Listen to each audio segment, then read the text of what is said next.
Good evening, everybody, and welcome to episode 22 of Combe TV, a very special one because we're going to go racing again. A week on Saturday, we're nearly there, and I know a large number of you were out testing today and you're getting ready, so welcome everybody that is able to join us for this one.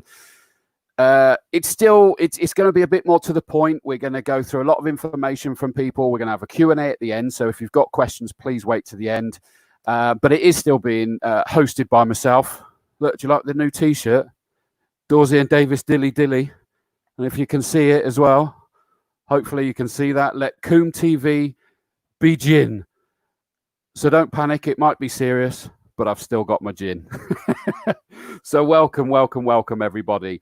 Let me very quickly, I'm going to introduce the crew for tonight, and then I'm going to put them back, and we're going to bring them in each at a time. So, in no particular order, I better start with a boss, hadn't I? Let's bring in Ken Davies. Hi. Ken, the chairman of Castle Combe Racing Club. Well done, mate. You managed to join us. I know you had a mini panic there. So we've got Ken there. We've got Dr. Sue Smith. Good evening, Sue. Hi there. We've got the maestro himself, Mr. Not Doctor yet, are you? So you're just Mr. No. Steve Weston. Yep. And yeah, don't say that because you know I'll pick you up on that. And of course we've got Richard Beard, or Beardy as a lot of you call him. But good evening, all. Welcome, my friend. Evening to everybody. Yes, Nick James, it is a new shirt. Good evening, all. By the way, we're going to put up a link on Sunday's show or whenever that these will probably be available. We're going to put these for sale as well, and hopefully it will go to everything that we're funding with all of this. So we'll let you know about that. It's all a bit of fun. So, good evening, everybody. As I said, we're going to work through, everybody's got sort of key parts that we're going to do. And the end of the show, we're then going to have a Q&A. If you ask questions during the course of it, the chances are it's going to get missed because there's going to be too many for me to have a look at back there. So please wait until we then say it's going to be the session. So, thank you to the team that are going to be here. You get to relax briefly back in the green room, but we'll bring you up as and when appropriate. Is that okay, everybody? Yep. Fine. Right, they go off to the drinks cabinet.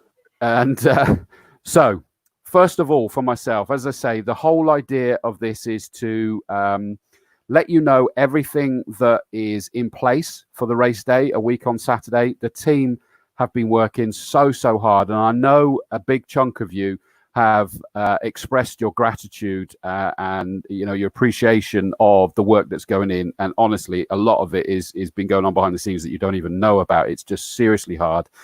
It's very complicated. We need to make sure that you're aware of what's in place to keep you safe, what's in place to keep those who are keeping you safe, what to expect as the day progresses, what's expected of you. And then hopefully it will give you all the answers you need. If there's any of you that are still umming and ahhing, you can see that absolutely it's good to go. It isn't exactly what we're used to by any stretch of the imagination. It isn't what people want. And I know already we've had some of you making comments about not being able to spectate. Unfortunately, we've had some really weird comments that have been coming in from people saying, well, I've got a season ticket, so I can come. Nope, I'm afraid you can't. Oh, well, they're allowing pubs to open again, so surely we're allowed in. No, mass gatherings aren't allowed, and you've seen what's happened at the beaches today. So sadly, no, it cannot. Even to put it in perspective, we're probably expecting circa 300 people, even with the limitations that we're putting in place when you consider competitors, +1, plus marshals, officials, etc. And that's a lot. And there's all the expenses to take into place. So this one, July the 4th, we can't have camping because the night before is July the 3rd, so that's not going to work. It is going to be the worst case scenario, and fingers crossed, these things we're starting to hear in the news, don't suddenly expect that it's going to change the race day a week on Saturday. What it is opening up is the possibilities for the next race meet that we can then go, right, we've now done it. We know how to do it. We know how to get everybody on track, which is what we're trying to do, is get you racing again, which I know is what you want to do. And then we can start opening up as the government allows us. Plus, Motorsport UK are having to put limitations in because it affects insurances, it affects everything. And you're going to have the whole spectrum of the information here tonight. Very quick statement before we get onto the first key part of it. is to explain the differences here. Castle Combe Circuit is the venue for race meetings. These race meetings must be organised by a Motorsport UK affiliated club, which in this case is Castle Combe Racing Club, as we know, a separate entity to the circuit altogether. And I assure you, by the way, both parties are making a loss on this weekend. And I know that Ken's going to make some comments about some drivers that have even helped with the trophies here, because they know that it's going to be a complete loss-making exercise, this one. But it gets us going again. The racing club hires the circuit for these events. Motorsport UK acts as the governing body for all the UK track-based motorsport. It operates strict guidelines for safety at all times and ensures the event. And it's not just the event, it's from midnight. So anything that happens on your way to it has to be reported at the circuit, just to show you how complicated that is.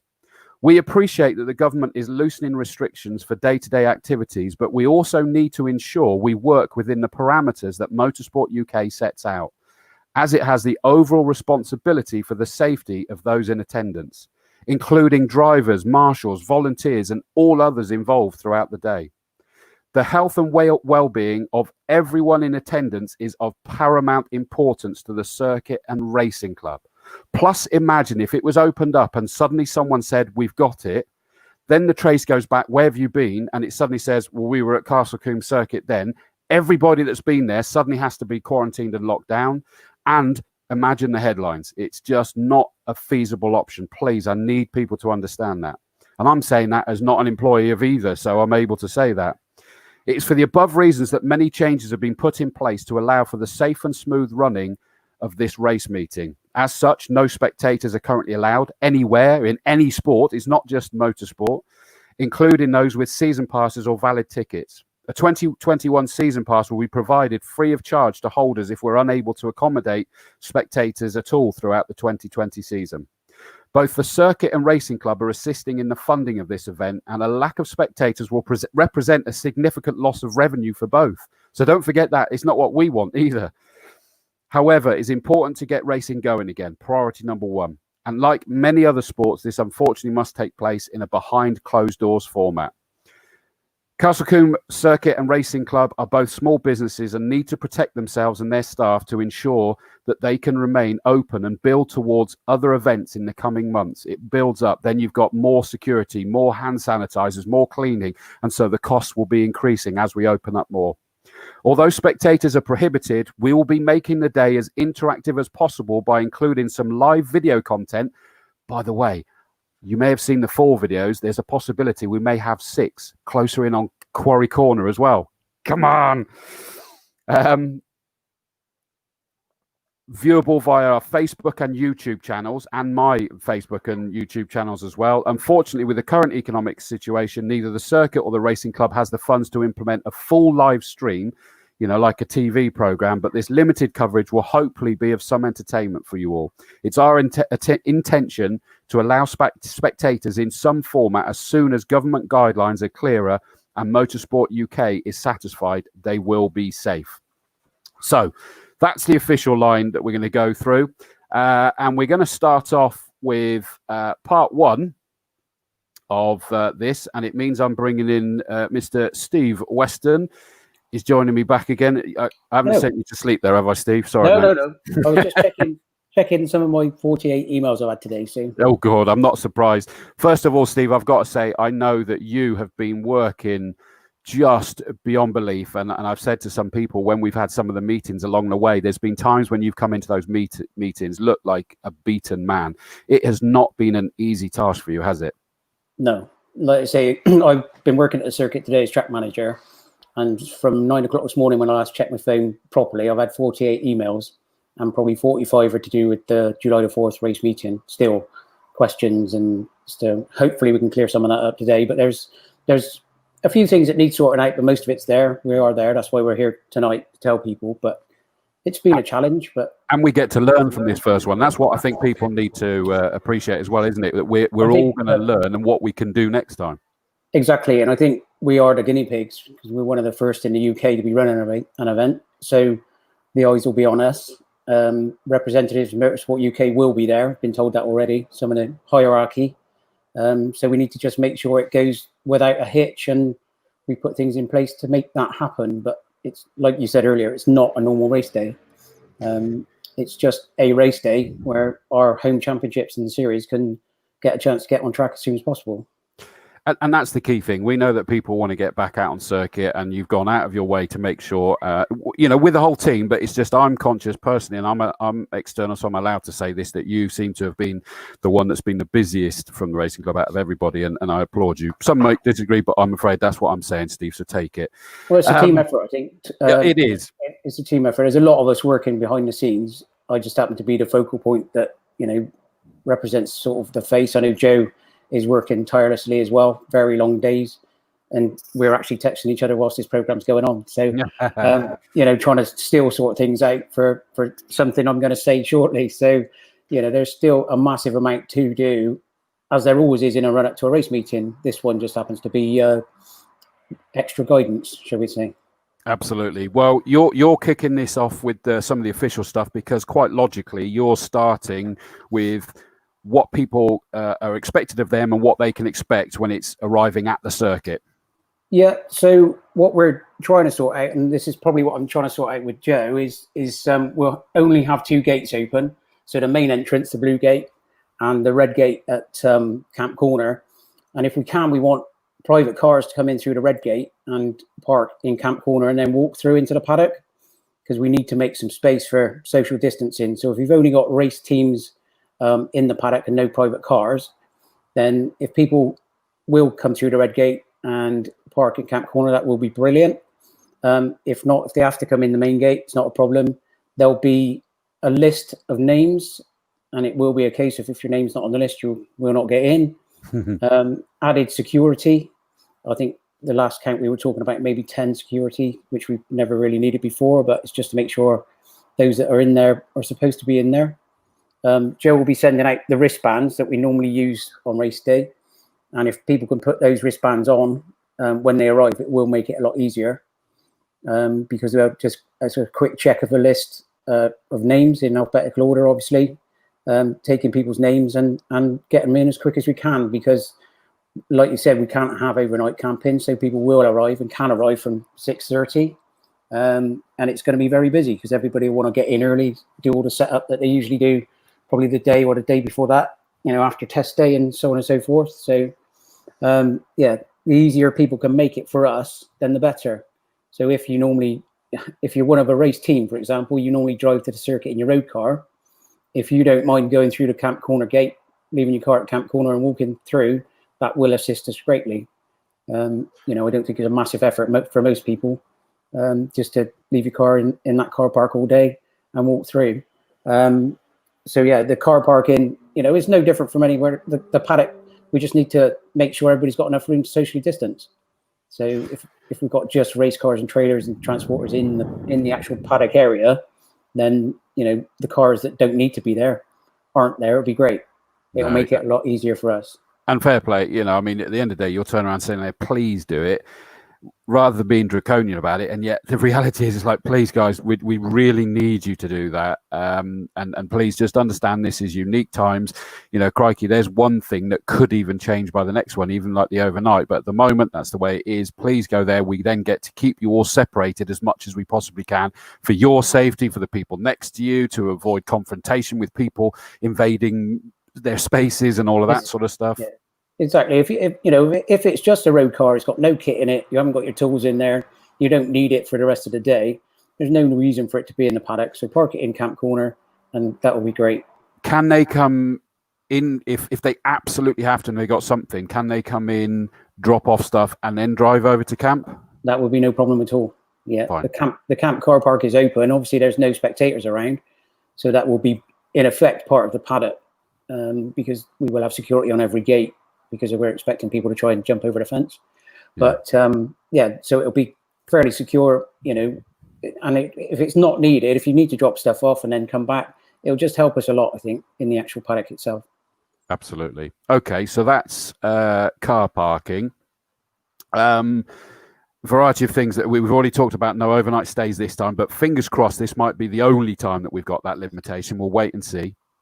I think, obviously, July the 4th is the day that's all being relaxed. So probably we were joking about it today. You know, if we were going by the letter of law, you could probably stay at the circuit on a Saturday night. Not that anybody would want to, we've all finished, but you probably could, and you wouldn't be breaking any rules. Well, So actually, if you saying that, Steve, is that the law is that yes, you can open, you know, campsites. Not all campsites are opening because they've got to satisfy certain things, and if they can't, then they're not allowed to open. So it's not as glib as the media are reporting. No, definitely not. And obviously for us, if people stay overnight, then that does mean probably we'd have to have people cleaning the toilets all night, as we have to do during the day. And I won't jump ahead because that's a bit later on. But everything we're doing is for people's safety.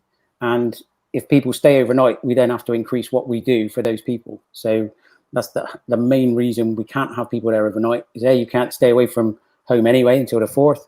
But if you did stay, we'd have to increase what we're doing with toilet facilities and cleaning cleaning those facilities and stuff like that. So it's a massive thing. And everything, you know, every little aspect that we're talking about tonight is affected, and that's why we're talking about it. But even those simple things we've had to look at and say, look, hopefully the 1st of August, it'll be different, like you say. And I fully expect it will be. It may be between what we would call normal and, you know, whatever the new normal is and what we're doing on the 4th of July. But the 4th of July is a real test for everybody in Motorsport UK as well as Castle Combe. Absolutely, 100%. Couple of other little points in terms of arriving at circuit before we move on for this bit. Programs. There won't be a program. There's Correct. no reason for us to produce a program. There will be a digital entry list that will probably be posted on the website and through TSL, I would imagine, early in the day. The same vein, Steve, because obviously, in case anybody is confused by that, is that we can't have, you know, these pieces of paper going from hands to hands to hands. Anything that's making contact is the issue. And the same therefore applies, Steve, is that they're used to obviously being able to pick up, the printouts as well, aren't they? Yeah. From all of that stuff, everything will be paperless. We should be paperless. So everything will be done through TSL or emails. So TSL will send us an email with the results and the grid sheets and stuff. And then Joe hopefully will send it out from there to everybody that she's got an email list, and you know we'll just put it out that way. And if people want to follow it all on TSL's live anyway. So including with me and Mr. Salmon, we're on there as well this time. Yeah. So you got to put up with you talking as well as all the digital stuff. So, sorry, mate, it's still me. You can't escape me no matter what. We never can. That's what they want next time, a different commentator there so they can listen to a different one, not me. I got you. Yeah. Okay, that makes sense. So no paperwork, and hopefully everybody understands that. Catering. Yeah, catering. So the usual things will be open. Cafe Bar H will be open. The pit stop cafe down in the paddock, and also there'll be a grill bar or burger bar next to the Strawford Centre. So all those things will be open. There'll just be no seating inside. So Cafe Bar H at the moment, if you haven't been to the circuit, is set up as a takeaway. So you walk in one way, get served, then walk out the other door and find somewhere to sit away from the building, because it's classed as a takeaway at present. That again may be relaxed, because obviously on the 4th we'll probably be able to use a few tables. Socially distancing, of course, but yeah, that should be fine. And the other two really are takeaways anyway. The pit stop and the grill bar will be sort of takeaways, which people would normally just walk up to, get served, and walk away again. So all those open from 7 a.m. I see. Is that right? They'll be open from 7, yeah, which is normal, you know, on a race day. Okay, fine. I'm not normally there that early, so I don't know. It's only the marshals banging on the door. Yeah, true. Anything else on the arriving at the circuit side, Steve? I think that's covered everything. I think that's it. I mean, we're all running from the same list. You keep dancing down the same as I do. There's overnight stays, and we've already covered it. They're not permitted, so that's fine. Okay, that makes sense from that. I'm going to put you back in the green room. You'll be back a little bit later. You'll be joining Mr. Beard on the Marshals, plus you've got some of the practice and race a little bit later. So thank you for now, Steve. No problem. So we'll pop Steve back, and we now move to part 2 of the show. I'm delighted to bring in Dr. Sue Smith. Thanks, Sue. Sorry we kept you waiting there, because I'd imagine you just wanted to get going. Yours is most definitely, I can't go messing about now. Yours is without question the very serious side, and this is, we're very blessed to have your involvement, because not only how qualified you are, but you're actually experiencing this in other sporting environments as well as everyday environments. Yes, I mean, they've been racing behind closed doors for British horse racing since the 2nd of June, which has not been without its challenges. And the FA started last week and they have really struggled. As far as lessons that we have learnt from them and from golf is indoors are a major problem for transmission. And if you look at the incidence of COVID-19 amongst tennis players, footballers, and the Pakistani cricket team, it's all occurred indoors. So we need to be really careful that we don't get transmission between the various groups who will go motor racing. Not to sound too much like a government broadcast, about 1 in 1,700 people now has COVID-19. It's a nasty disease. Duncan, Avik and I, the 3 doctors, have been looking after it in intensive care and accident and emergency for the last 4 months. So we have been right at the front line. You don't want it. But a proportion of people are asymptomatic and they can spread it like mad. And these are the group that we really need to make sure that everybody thinks about, because the likelihood is that 1 or 2 or 3 asymptomatic carriers are going to turn up on the 4th of July. And if social distancing, which will only be a metre then, and they don't wash their hands and they hug each other, etc., the disease will spread again. If there is an outbreak from track and trace at the circuit, we have to clean it completely. It will be shut down and it will curtail racing and other events. So I'm very, very cautious with this event, because we need to stress absolutely that people don't take risks. It is not entirely safe yet. And the 1 metre drop of space on the 4th of July does not incur the fact that you won't get the disease. Well, in fact, just to pick up on that, Sue, is that 2 down to 1 metre that everyone's got excited about is actually, you can do that, but please then try and go back. If you absolutely have to, then go back to 2 meters and still wear face coverings and blah, blah, blah. It's not just, oh, great, I can get that bit closer to everyone and stay there. It isn't that, is it? It's not that at all. And certainly inside, you need to be as far away as possible from everybody else and not to touch any surfaces, because it stays on surfaces for up to 3 weeks. Hand washing facilities are massively increased. The toilet facilities have been looked at from the point of view of social distancing, but please, if you go to the toilet, please wash your hands afterwards. This was a problem we had at Cheltenham Festival where they didn't. Really? Don't laugh too much about that one, please. No.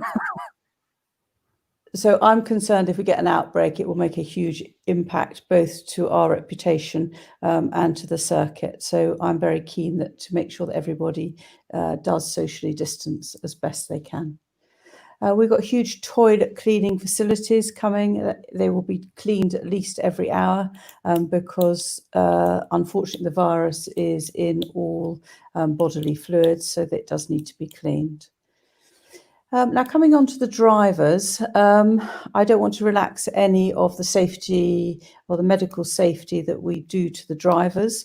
We normally concussion test everybody who has even a minor prang or collision with track furniture, and we will continue to do this. But that will be done in the media centre this time, when we expect the drivers to walk in, have their concussion test, walk out, and then potentially do their drive in the later on. The medical centre is only open for the serious injuries, because one patient in, I have to strip and clean that room completely. So we're only going to let the sick, injured people into the medical centre. If a driver is picked up after an accident, they will be asked to keep their gloves on, their driving gloves on, decreases the spread of infection. They will be given a simple face mask to put on by the rescue crew, and they will not be touched by anybody who doesn't have a mask and gloves on. Okay. If they are seriously injured, the doctors will turn up, as will the paramedics, in full gear. So don't be frightened if we turn up in respirators, visors, and a proper all-in-one white suit. This is what trauma nationally is being dealt with at the moment, because a lot of trauma turns out on swabs to be coronavirus positive. Other things that are slightly different, we are running 2 med cars, one part at Old Paddocks as normal, one part at Westway. We will also have only 1 rescue crew, which will be at the quarry. We have to socially distance, so the numbers of people in these vehicles conform to the minimum. So 3 rescue crew, the 2 fire crew, and a driver and a doctor in the med cars. We will attend accidents immediately, but we won't be chasing. Fine. Okay. You mentioned about the fact that the medical centre is obviously only going to be used when it's really needed. Correct. I know that we were discussing, so I'm asking the question to make sure it's still the case as much as anything else, that basically the if you like, the triage was going to be in what we know as the media centre. Is that still going to be the case? That's exactly the case. So if any of the drivers have a minor accident, they'll go for their concussion test, stroke fitness to race, and they'll be told, and we will phone control, so there's no paper issues, and they will go there, and then we'll get them back, and they'll be seen immediately because one of us will be in the media centre. Perfect. There was mention of the K. Thomas Centre as well, or is that for something different? The K. Thomas is to keep the bits of kit that we need, but that's purely for the medical teams for briefing, because some of the rescue crews are going to have some training in how to put on the PPE, because it's not as intuitive as the government likes to tell everybody. Okay. I don't know whether this is a thorny one to ask, because there's jury out whether it's necessary. Is there any testing being done there? Testing for coronavirus? COVID, yeah. Yes. Now, to actually do the swab tests, you have to be fully visored up and gowned. You have to put swabs right down the back of the nose till you sneeze, and swabs in the back of your mouth till you gag. It's really unpleasant to have done. Yeah. They have to be sent away, and they'll come back 24 hours later. There is no spit test yet. Antibody testing is for surveillance and prevalence only. So there's no justification for that here. There's we wouldn't no justification. No. Temperature testing is interesting. It's only a third of people who have COVID do not have a temperature. Exactly. Yeah.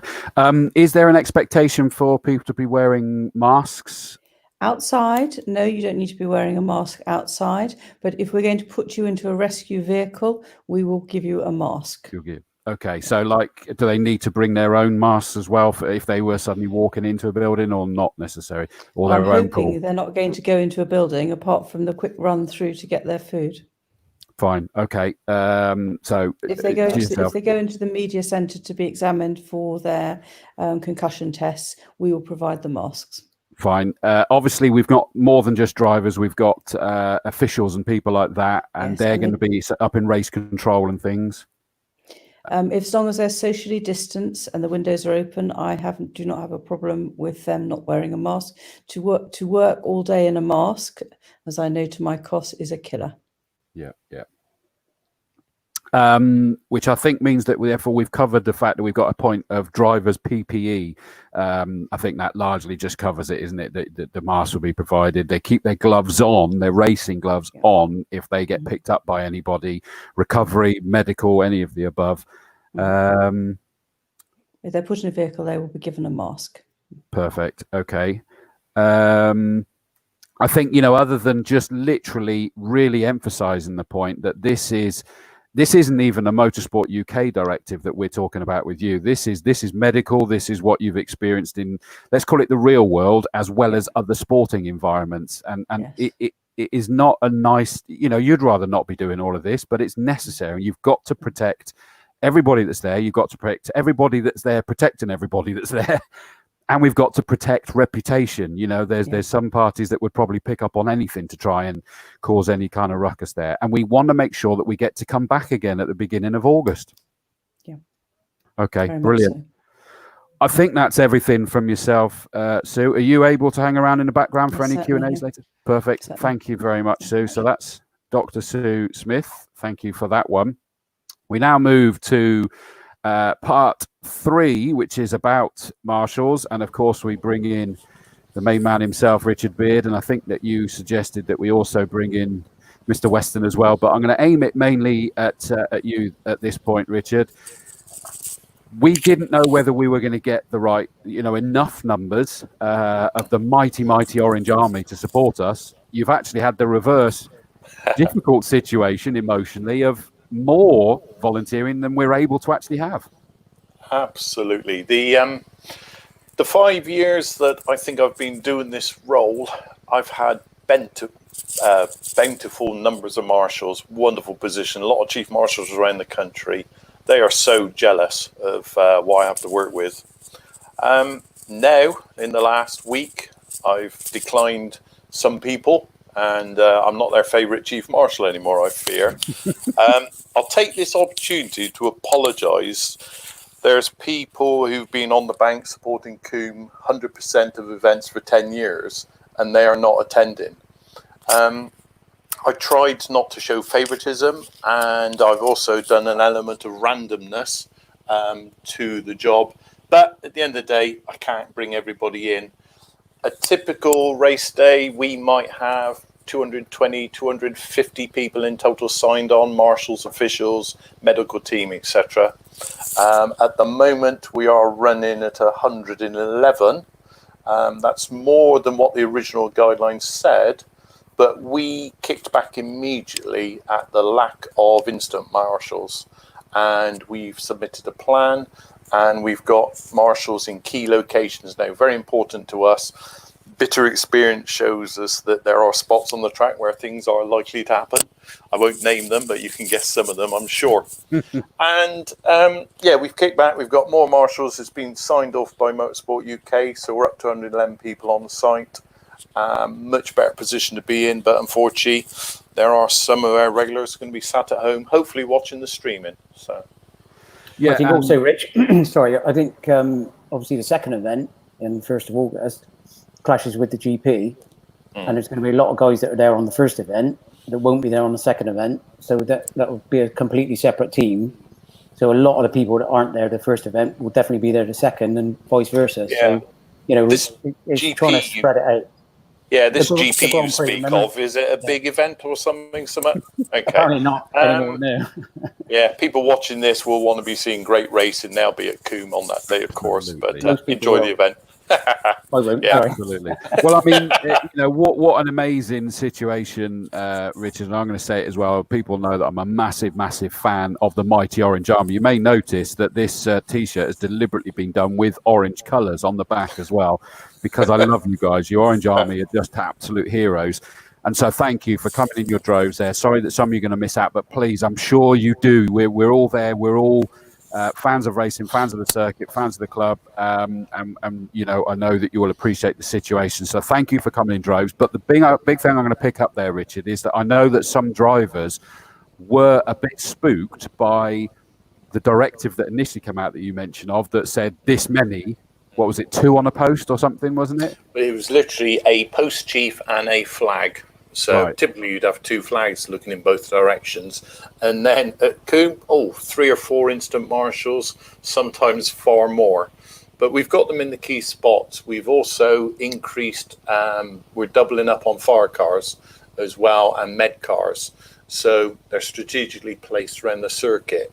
So if something happens, there will be a lot of people there quickly, rest assured. Which is just fabulous. So that's the 2 things I wanted to massively pick up on there. Is drivers, rest assured that these guys have fought for this to make sure that the prerequisite numbers are going to be there. You mighty Orange Army have come in your droves, and we are oversubscribed, which just speaks volumes. And I know the drivers will appreciate everything that you guys are all doing on that. So thank you. Let's get back to sort of more belt and braces then, Richard, because I know we need to talk about things like parking and sign-on and welfare and everything for the marshals on the day. Yeah, parking's my day job, so I always seem to get stuck with this bit. Right, yeah, so I'm issuing detailed instructions for everybody. please, folks, read them. You haven't read it all before, and there are tweaks to the system. But like Steve said earlier, Red Gate, just coming in on Camp Corner, you will drive straight past Marshal sign-on. You will carry on past the media car park and then park in the normal position. That's just as normal. But then the challenge of walking back through to the Purple Gate, passing Marshal sign-on, which will be closed. No exceptions. It won't even be manned. And I suspect Les is still storing some stuff from his building project there. So into the paddock then. On entry at the Red Gate, all the marshals and officials will be on a list that will be circulated electronically to security beforehand. So irrespective of if you've got an orange, a marshal's badge or a lanyard, etc., that doesn't mean anything for this event. I'm sorry, it's changing things, but your name has to be on that list. I've had some questions along those with, like yourself, with season tickets. No, you've got to be on the list to get in. I can't stress that. We are a friendly, welcoming circuit. This occasion, we've got to play by the rules. As always, we play by the rules, of course. So we then have the scenario that I need to allocate people to posts. I will be positioned outside the normal location of driver sign-on, and there will be a table nearby with the radios on for the post chiefs to collect. We'll have to closely monitor that. We can't have people just randomly picking up radios. They'll be spaced out on a table, clearly identified, and only that post chief should touch that radio for obvious reasons. I will also then verbally, from a safe distance, tell you the post location. Prior to the event, on the joining instructions, I will send the map of the post locations and where the instant marshals are. Historically, marshals tend to group around the post and then deploy to an instant from there. Because of social distancing, we have agreed positions with Motorsport UK. It's not where you want to stand. It's not where you think you normally stand. It must be in those positions. We will allow the teams to rotate. Some marshals are multidisciplined, so perhaps like flagging and then might do instant. The post chief will let people rotate as they would any other race day. But please, folks, go back to that designated position.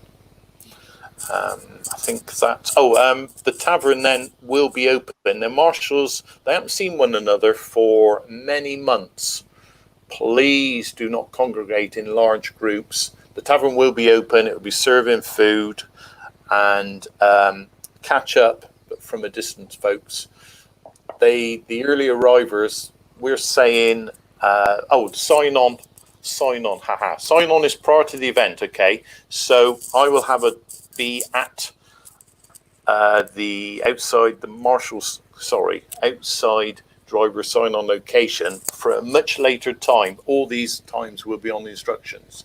So don't hang about waiting for things to open, etc. Disperse, have a look around the paddock, catch up with people, have a look at the vehicles. All the drivers have been polishing them, no doubt, in all this free time they've had, because they would have been ready months ago, of course. But yeah, just be careful. We're starting racing later, so the on-post time is different for this meeting. It's proposed to be 08:30 because we're not starting the first session until 9 o'clock. So please, everybody, read those times. Try to break that habit. And never thought I'd say this on a race day. I'm a bit of a lie-in. Never going to happen. No. Yeah, I know. I won't name names, but they'll be there at 6:30, and they're going to get very bored waiting for things to open up. And the key thing that is emphasising is, I know, and I always make a point when I'm sort of bestowing the virtues of marshalling on non-marshalling folk and trying to get more involved. It's about you all become an extended family. We all, because I love the fact that you make us all feel part of that as well. And I get that this would normally be a very social event for you. we apologise. Well, we apologise, even though it's not our doing, but it isn't going to be the same as what it always is. You're still going to be close enough. We're still going to be getting the smells, the sounds that I know a lot of you have been missing. When I fired up those cameras to test the footage, and you could hear the cars going past, the amount of you that just got excited about what, I've been missing that so much. It'll be good to have you back, but remember, you just need to break some of those habits just this time. It will gradually be coming back and back over time. And we'll be able to get back in our comfort zone. Apologies, Rich, if you did say this. Race morning briefing, time, place, and method. Right. From post-use briefing, we were not, at this current time, we will not be having a post-use briefing. There is a lot more information going to be in the joining instructions, and every marshal and official will get a copy. So please read it. Their post-use won't be handed out post-packs because it is a paperless meeting, so reports will be verbally over the radio or by telephone. It's a very different meeting, so should be good. There's going to be a lot of enthusiasm and a lot of people catching up, so social distancing, I'm sure they're going to be shouting at one another across the paddock. 2 meters isn't going to be a problem. That's fine. I think that goes through the list. Steve, have you got anything else that you think should be added on this subject? No, definitely not. No, I think the social distancing is the only thing, because they're in bright orange overalls, so they will get noticed if they're all in a big group. We see 2 hugging. We know you're done wrong. Exactly, Okay, and remember, if any of you are watching and you've still got some questions, remember at the end of this we're going to have a Q&A session. But Richard and Steve, thank you very much for that. You're welcome again. Okay, so we'll put them back into the green room, and we now bring in the boss, the chairman of the Castle Combe Racing Club, and his clerk of course number 2 on the day. And you got quite a chunky piece here to talk about, Ken, where we're going to look at race administration and judicial. Boo! But we need to cover it. Yeah, and I think a lot of this is just sort of normally taken for granted, but because we're going paperless at this meeting, it's worth just reminding everybody of just some sort of elementary aspects of normally entering a race meeting. So I guess the first thing to mention is entry forms. I mean, they should have all been sent in by now, fully completed. And in actual fact, the entry doesn't close until tomorrow, which is the 26th. So for anybody who's listening who wants an entry, there are still entries available. So if anybody does want an entry, then please let us know as quickly as we can. Because we're going paperless, we can't accept entries after this date. So it's pretty prescriptive this time. No cash or card payments taken on the day or anything like that. And just in case people will start asking the questions, I've got to tell you, it'll all come out at the right time. Subject to our, contrary to our concerns, Ken, is the numbers are looking exciting as hell. I mean, the hot hatches, wow. I mean, that is looking absolutely bumper. The Formula Ford's bigger than we've had for some time. Some incredible cars joining us in the GTs. I mean, it is looking really, really healthy. So if anybody's on the fence, I've got to say, hopefully tonight we'll answer your questions. Come and join us, guys, and you will get the coverage, audio as well and visual. So even if you can't bring everyone you normally bring, get down and do it. And they need to. How do they do this? It's that they'll all know how to do this, won't they? The online entry system. Sure, we use RevUp, so you can use that system to book and pay for races. So and if there's any difficulty there, then obviously get in touch with club office, have a word with Jo, and she can guide them in the right direction. And closing date tomorrow, what is that, like at 5 o'clock tomorrow or something? Yeah, close of business tomorrow, 5 o'clock. Fine, perfect. So get your entries in, guys. Let's get racing going. Castle Combe Racing Club membership. Yeah, to claim points for the championships and to race with us, you have to be a member of Castle Combe Racing Club. We can do annual membership or just day membership.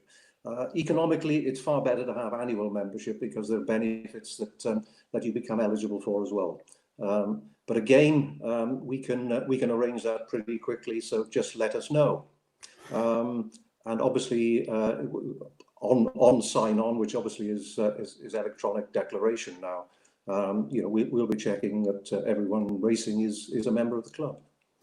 Perfect. And that includes that they need to get photos of their racing licenses through to Joe as well. Yep, that's the next point on the list, Chris. Is Joe needs a photo or scan of your racing license, signed and bearing a photograph of the holder. Yeah, it doesn't have to be a pretty one, does it, Ken? School photographs aren't usually permitted. Yeah, it's got to be colour, not black and white from back in the day. It's got to be up to date. So that's fine. Make sure that Joe's got hold of those. And by the way, make sure that she's received it as well. Please check that. She needs to have received it, making sure she's got it.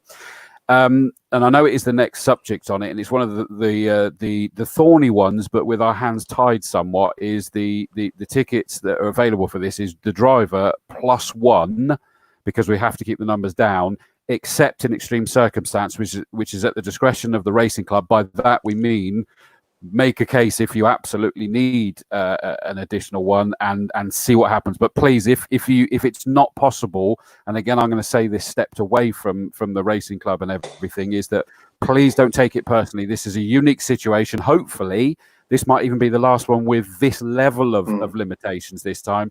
It's the so early that we have to be absolutely to the letter on this one, and then see what can be relaxed later.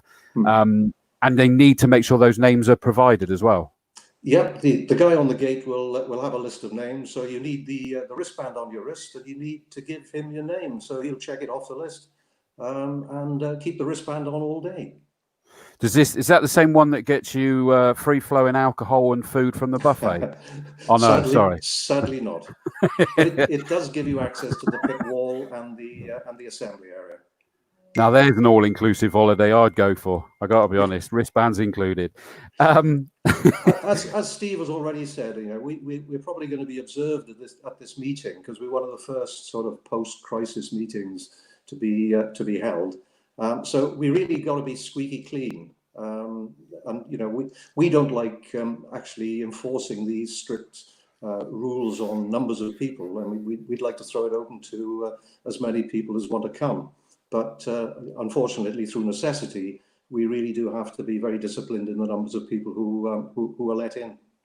Absolutely. And, let's get something very clear, is that if, and I know she can hear me in the background, if Dr. Sue had her way, we'd have even less people there, I can assure you. And that's not a bad thing. That is our sanity check. She's our sanity check, isn't she, Ken? She is. I mean, she's been a great sort of guide, and she sort of steered and navigated us through this crisis as far as interpreting the COVID-19 code of practice from Motorsport UK is concerned.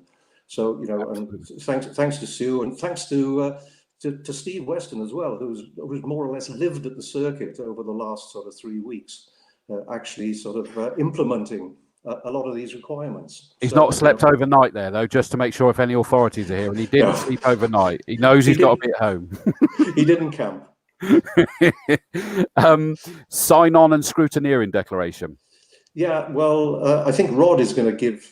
Rod has actually pre-recorded his contribution, which is very interesting.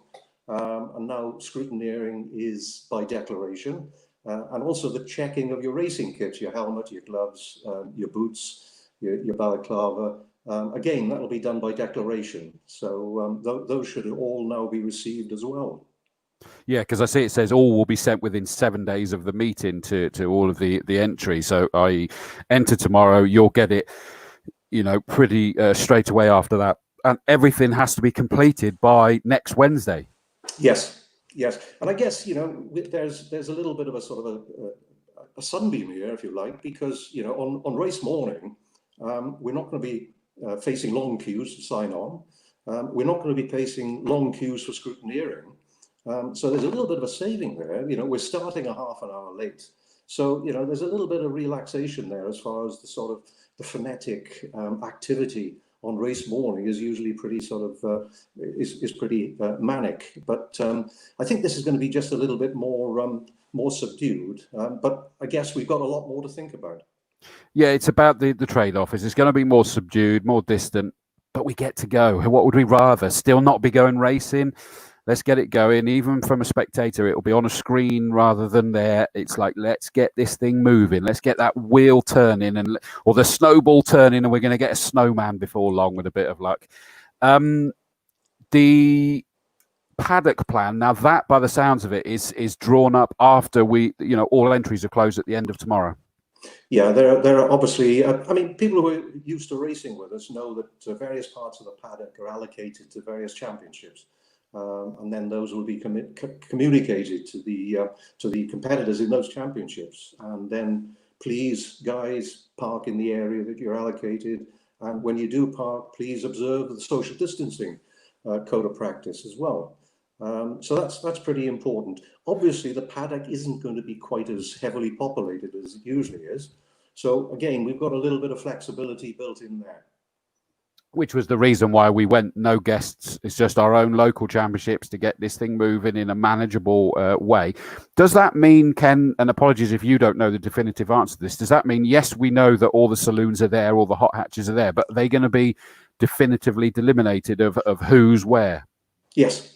Yes, the paddock plan will be sent out to everybody with finals, and I've already sort of seen the draft, and it's quite clear and it's quite easy to interpret, and the guys who race with us and even the guys who are coming for the first time will find it quite easy to sort of find their position.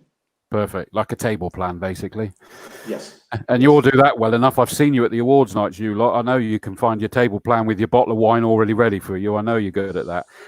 So that's fine. Transponders. And I know we had a little bit of an issue for people to start with, didn't we, with getting those transponders. That's now been sorted.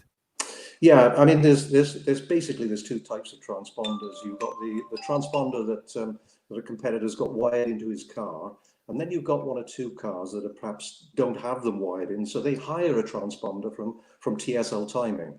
And we do know one or two people have had difficulty getting their orders through to TSL, and we've spoken to TSL, and TSL have agreed, and they've given us a telephone number. So if anybody is having trouble hiring or booking a transponder for race day, please let us know, and we will communicate that information to TSL, and we'll get TSL to contact you.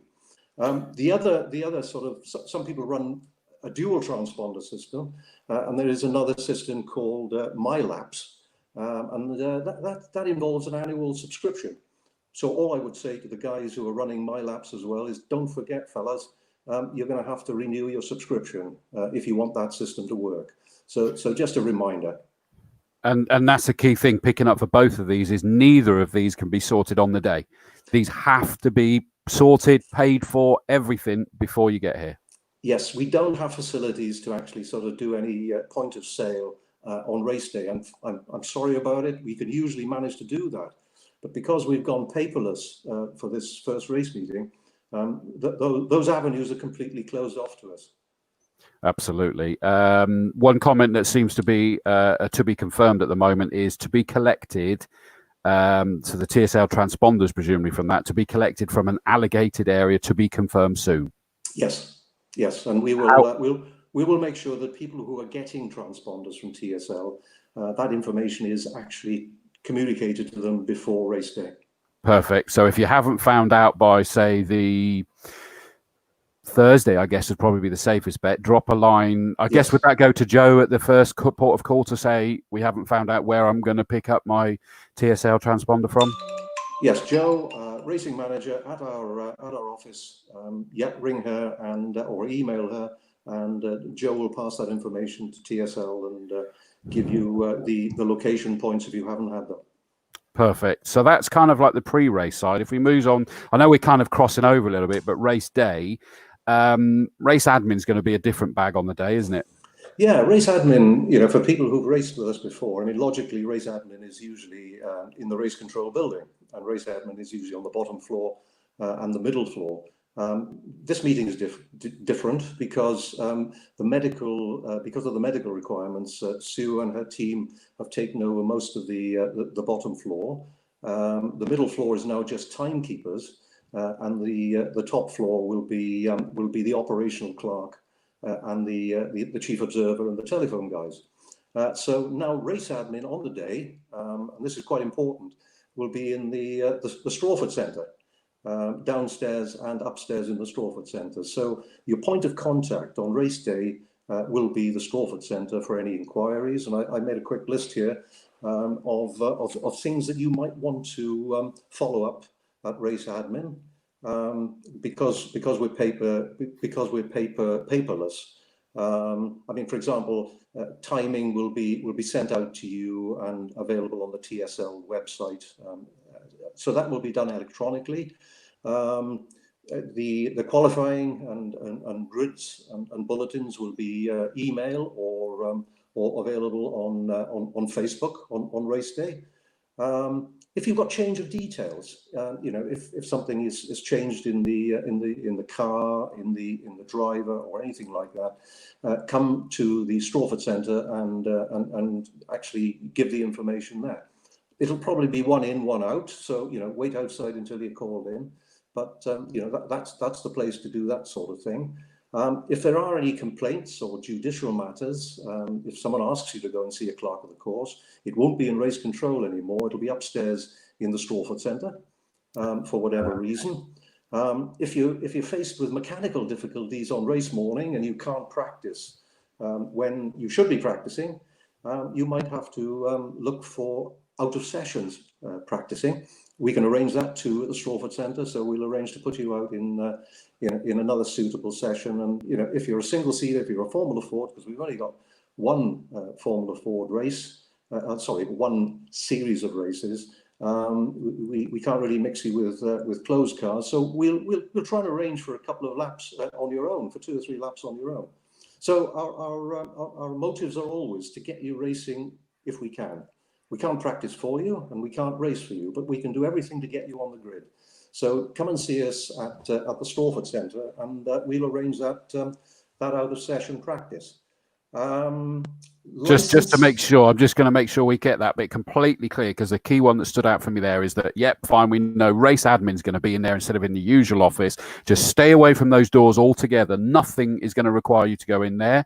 Is that over in the Strawford Centre, Joe and presumably Shirl and maybe Jackie, with Jackie Beard being there as well. Yes. That will be in the downstairs there. Upstairs in the Strawford Centre, there's no buffet set up there as usual. There is very often really anyways there, but that will be the complete reverse actually. That will be the judicial, that if they need to go and see the headmaster, that's where they're going to go. That the first floor, if they just come in and just sort of tell the ladies who they are, then you know, we'll go from there.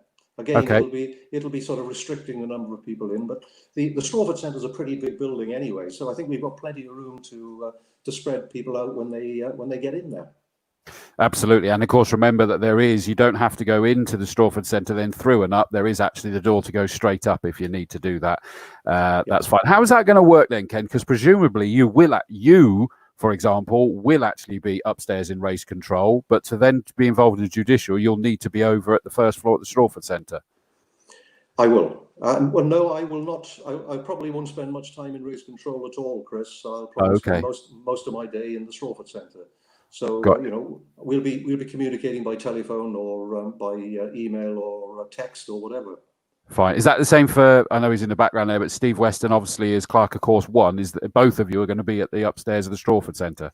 No, Steve will be up traditionally in the corner of race control with all the communication aids, the radio system, the telephones, and so on. So Steve will in effect be the conductor of the orchestra, and I'll just be playing the triangle in the Strawford Centre. And is that right? As from your side as well, then, Steve, that you'll be definitely. Yeah, we'll be locked away in race control, the same as you will be in the commentary box. Yeah, never to come out until 5 o'clock. So yeah, we'll actually run the event from upstairs, and then if we get issues, we'll just communicate with Ken. Perfect. or Joe in the admin.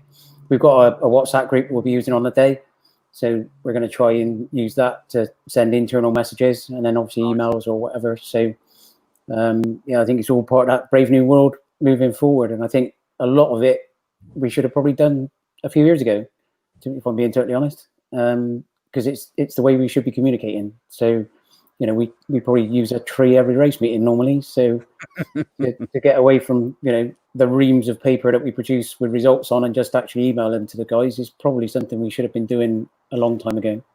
Hey, in this lockdown, I think there's quite a few things that are going to carry on. Okay, Steve, I'll put you back out of your misery again for a minute. We'll speak to you in a bit. So thank you for Steve adding that. So that makes sense. That was good to sort of know how it's going to feel. And the drivers will really sort of get a feel for how that's going to all work there. Sorry, Ken, and I did interrupt you, so please carry on.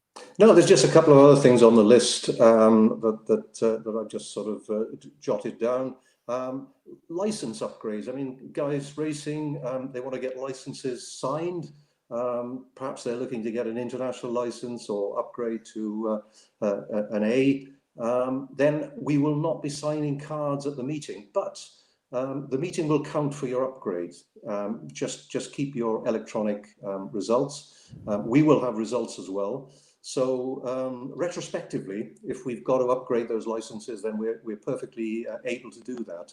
And the Motorsport UK governing body has obviously acknowledged the fact that they will honour that proof of competing in that race satisfactorily.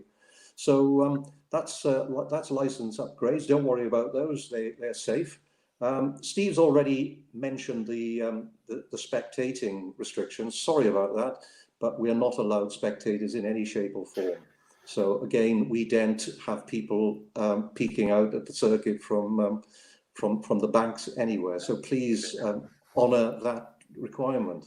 Yeah, and picking up on that, and of course that is obvious that we're going to have it shut before you get to Folly and shut before you get to camp, so that frankly, if we see anyone past those, we know that they're not supposed to be there, and we can turf them out.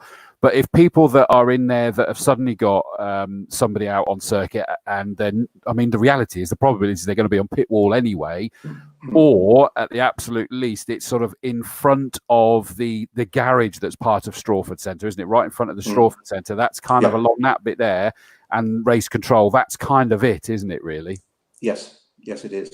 So we can't allow spectators in any shape or form. So I'm sorry, but next meeting, who knows? We might be able to sort of relax and be more ambitious. But at this one, I think the die is cast. Whatever Boris Johnson's now saying is going to happen on the 4th or the 5th or the 6th, we're governed to the 4th. That's the rules, so we're going to have to stick to them. And people just make sure everybody understands, because understandably they possibly don't, because they're not involved in it. The amount of work that everybody's put in, I've been talking about it, and I'm not glibly talking about it. The work is extraordinary behind the scenes that everybody's been putting in. To suddenly change that, remove things, tweak things, is not the job of a moment, is not the job of no cost. There is increased costs at a point when they just don't have any. It's going to cost money. Make an absolute loss this time. So frankly, it's like, look, it's too close there. It's not fully understood. The tweaks should be able to come for the next one and the next one. And it's going to just gradually open up as we're allowed to. So it's not just, oh, great, we can now undo that. It isn't as simple as that, sadly. Yeah. And I think, one of the key points is that, we were determined. In fact, everybody sitting around the board table, all the board members, were just determined to run this race meeting on the 4th of July. I mean, obviously, the permit restrictions ended on the 30th of June. The Motorsport UK permit embargo ended on the 30th of June. The 4th of July is very shortly after that. So, there was a sort of a discussion about, are we going to run the 4th of July? And it was unanimously decided, not just us, but the circuit guys as well, Karen and Graham and Tom Davies. We were all determined to run this meeting, to get motor racing back on track at Castle Combe as quickly as we can. And I think, that sort of spirit and that ethos has run through the whole sort of pre-planning and these preliminary arrangements we've had to make. Absolutely. And it's, we take a lot of responsibility for what we're putting on place and how we're looking after everybody. So please, I hope you all appreciate that dramatically. Listen for announcements on the paddock PA. It will be easier because there is no commentary going out over the speakers. So the only noise over speakers, go quiet, because it is aimed at you guys. It's as simple as that, really. Yes. Yeah. Paddock PA, key to a lot of the key announcements. Certainly. And there's just one or two other smaller points I just explained to people. Media. I mean, media is the sort of lifeblood of our sport. competitors and organisers and clubs and championships. You know, we're all looking to sort of publicise our activities to try and advance them. Media, there's restrictions on media as well, but just to reassure everyone, we've got two great journalists representing a number of publications there. We've got Paul Lawrence, who's an acknowledged and very good journalist, and we've got Marcus Pye, a great friend of Castle Combe for many years. So Paul Lawrence and Marcus Pye will be present in the written form, and we also have a photographer there as well. So don't worry, there will be photographs taken and reports written. You know, if you're a winner or if you're not a winner, you shouldn't escape some publicity of some sort. So I just want to reassure you of that. And the other thing I got jotted down here in the myriad of notes is championship stickers. The Castle Combe Championships we haven't kicked off this year yet. So and I think the championship stickers had only just been commissioned when the shutdown started in mid-March. So the championship stickers are becoming available now. Don't worry about the sun strips and the sponsor stickers for this particular meeting, because we ain't going to be able to do it. But certainly for the Castle Combe Racing Club stickers and for the class letters or numbers, Joe has got those in club office. So if you'd like to let Joe know, if you haven't got them from last year, if you just let Joe know, then she can put some in an envelope with your final instructions. So that's the Castle Combe Racing Club stickers and the class stickers, and then the much larger sun strips and the sponsors stickers will be available for the next meeting. And I think, Chris, that just about covers almost everything that's on these various post-it notes dotted around on the white computer. Well, just a couple of things. There was a point here that you probably understand more than I do. Change of details procedure. Yeah. Yeah. Well, I'll give you one example. You enter a race and you've got a car and you've got a driver. Either the car changes or the driver changes. So you have to tell the organisers immediately of the changes so that they can record them and update the records. Because obviously, from a safety point of view, whoever is driving a car has to be known for a lot of obvious reasons. If there's an accident or something like that, we have to know who's in the car. So if there are any changes like that, it could be, you know, your car has suddenly increased in cubic capacity. You might have to go into another class. Perhaps it's grown over the winter. I don't know, from 1,000 cc to 1,500 cc. So whichever way, if any details have changed from your original entry to race day, they have to be communicated to the secretary of the meeting. Jo is the secretary of the meeting. She'll be on the ground floor of the Strawford Centre. So please register those changes with Jo. I thought you were kind of. If in doubt, just give the details. Yeah, I thought you were sort of getting more worried that we were going to have weddings or divorces between now and then or something. I don't know, but fair dues. No, that makes sense. The key thing is understanding how the information is going to be portrayed to you. TSL timing is going to have everything. Remember, it shows you all of the timings, all of the grids, all of the results. And also they'll be sent by email, and social media is probably going to get this information out, so keep an eye on that. We've got a point on here that says trophies available, labelled on a table for collection, people collecting restricted, ideally one at a time, no overall presentation possible at this event. Yeah, sadly, no podium presentations and things that traditionally Castle Combe has always sort of done very, very well, because, you know, we can't have that sort of close gathering of people.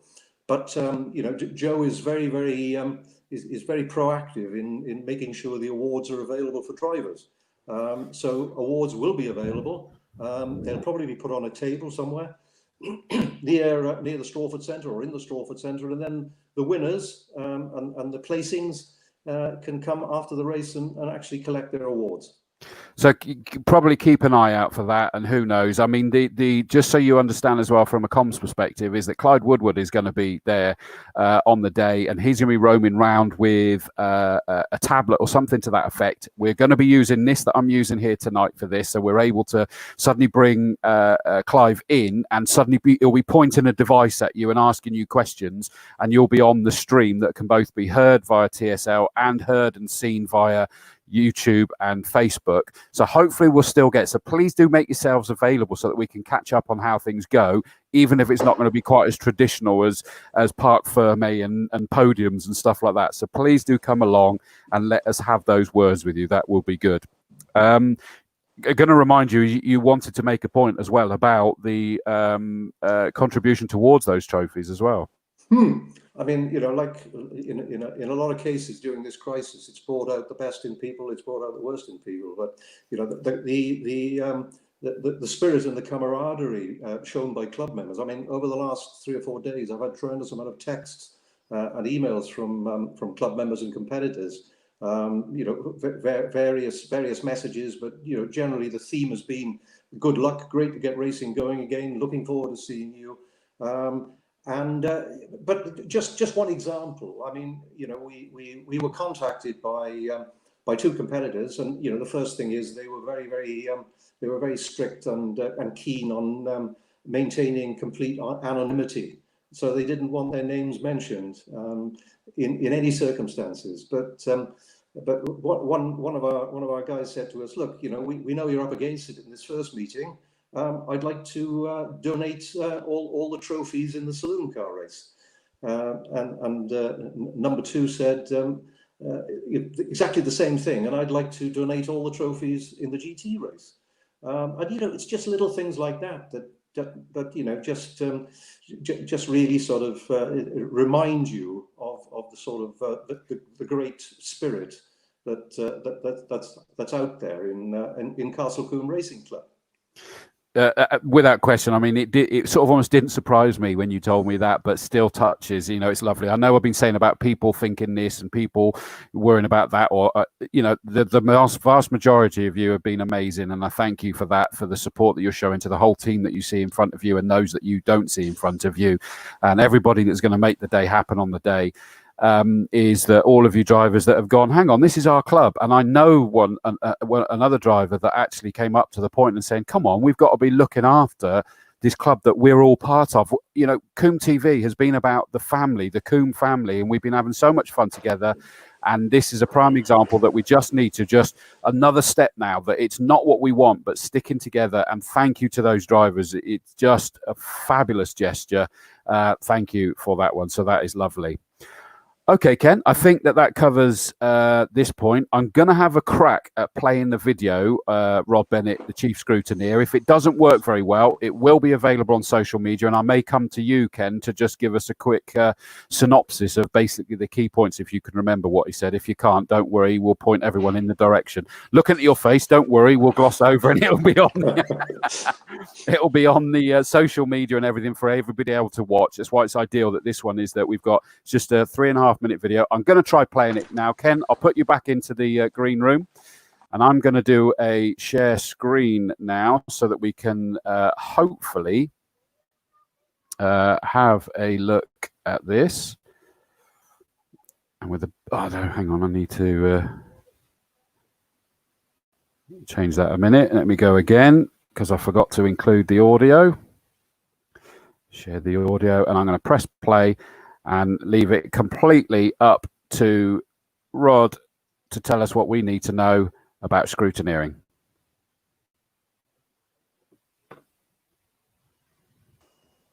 Hello, my name is Rod Bennett, and I'm the Chief Scrutineer at Castle Combe. I've been invited here today to talk to you for a couple of minutes just to explain the changes that we are making to scrutineering as a result of this pandemic. These changes won't just be taking place here at Castle Combe, but at all racetracks across the UK. So firstly, pre-event scrutineering, or sometimes called safety scrutineering. This will see the biggest change. All competitors will be required to submit a technical declaration prior to the event, which will be available via the Castle Combe online booking system. This self-declaration form requires the competitor to give details of their vehicle and safety equipment, competitor must then sign a document to declare the vehicle and the equipment is of the required standard and in compliance with current regulations. Prior to the event, one of the scrutineering team will carry out random audits of about 10% of these declarations. Then, on the morning of the event, we will carry out checks in situ to ensure that 10% of these vehicles and equipment actually meet the current safety requirements. Before commencing any of these checks, the competitor will be asked to open the doors, bonnet and boot, or remove the engine covers or bodywork for single-seaters. We may also ask you to lay your safety kit out. The competitor will then be asked to step away from the vehicle to comply with social distancing requirements so that a visual inspection can take place. We may also request the competitor to take photos or a video of an area of the vehicle that cannot be easily viewed. These photos and videos will be then emailed to the scrutineer for a close inspection. In the morning of the event, we request that no competitive vehicles, team personnel, drivers or mechanics should come to the scrutineering bay without being asked to do so by a scrutineer. No scrutineering labels will be issued for any vehicles during this event, and no helmet or FHR stickers will be issued. If you have any new equipment, you should declare this on your self-declaration form. Noise testing will be carried out in the same way at the beginning of each qualifying session, but rather than being carried out in the assembly area, it will now be carried out at the entrance to the assembly area with social distancing requirements respected. Before arriving at the noise test area, the vehicle engine must be warmed up and ready for test. The competitor must drive the car to the noise area and remain in the car with their helmets on and take directions from the scrutineer. Trackside monitoring will be carried out in the normal way during the session. Assembly checks will also be conducted in the normal way, but competitors must remain in their vehicles with their helmets on. Team members and mechanics must respect social distancing requirements during the assembly procedure. And finally, post-event scrutineering or eligibility checks. After the session, a few selected vehicles will be directed into Parc Fermé by the scrutineers in the normal way. This will typically be the top 3 plus one random car. Competitors then should remain in their vehicles with their helmets on until instructed to do otherwise. Team members and mechanics must remain outside Parc Fermé and respect social distancing requirements. If required, vehicles will be either weighed, dismantled or released as decided by the eligibility scrutineer. If the vehicle requires eligibility checks, a mechanic will be asked to carry out the dismantling work. Once this work is complete, the driver or mechanic should retreat to a safe distance so that the scrutineer can undertake any measurements or checks as required. The vehicles will then be released in the normal way. I hope this has been helpful insight into how we are trying to get motorsport running again. If you need further information, please contact me through the Castle Combe website or through Motorsport UK website. Thank you very much for your time.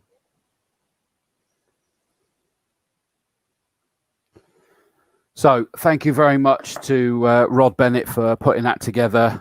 Incredibly useful. And as I say, that will get put up on certainly the Castle Combe Circuit and Racing Club or one or the other Facebook page. With a bit of luck, we may well be able to get it up onto the website as well. We'll wait and see. But of course, this will be able to watch it back. I apologize. I know that it looked like the video quality wasn't great, but hopefully you got the sound.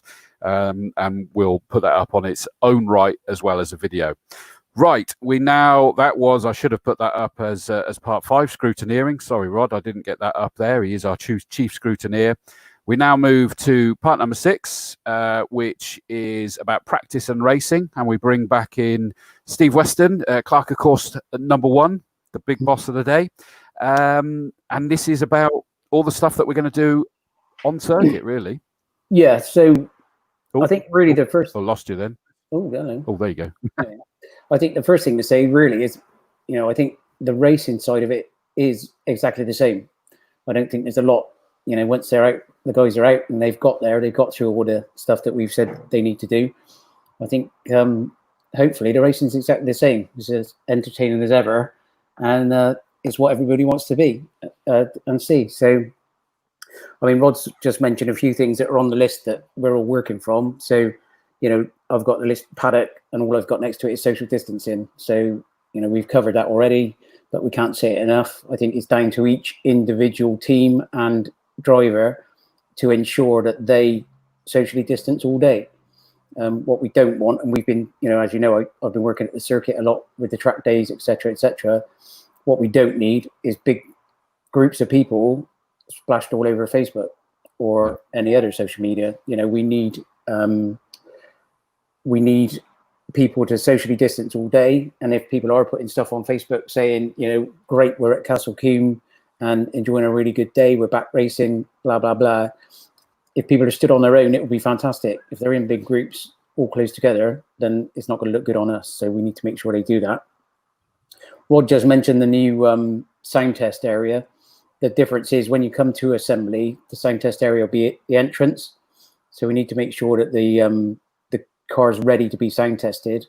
And as soon as it is, then you'll be directed into a position where you go out for qualifying, the same as normal, apart from the fact there'll be two queues, one on the left, one on the right.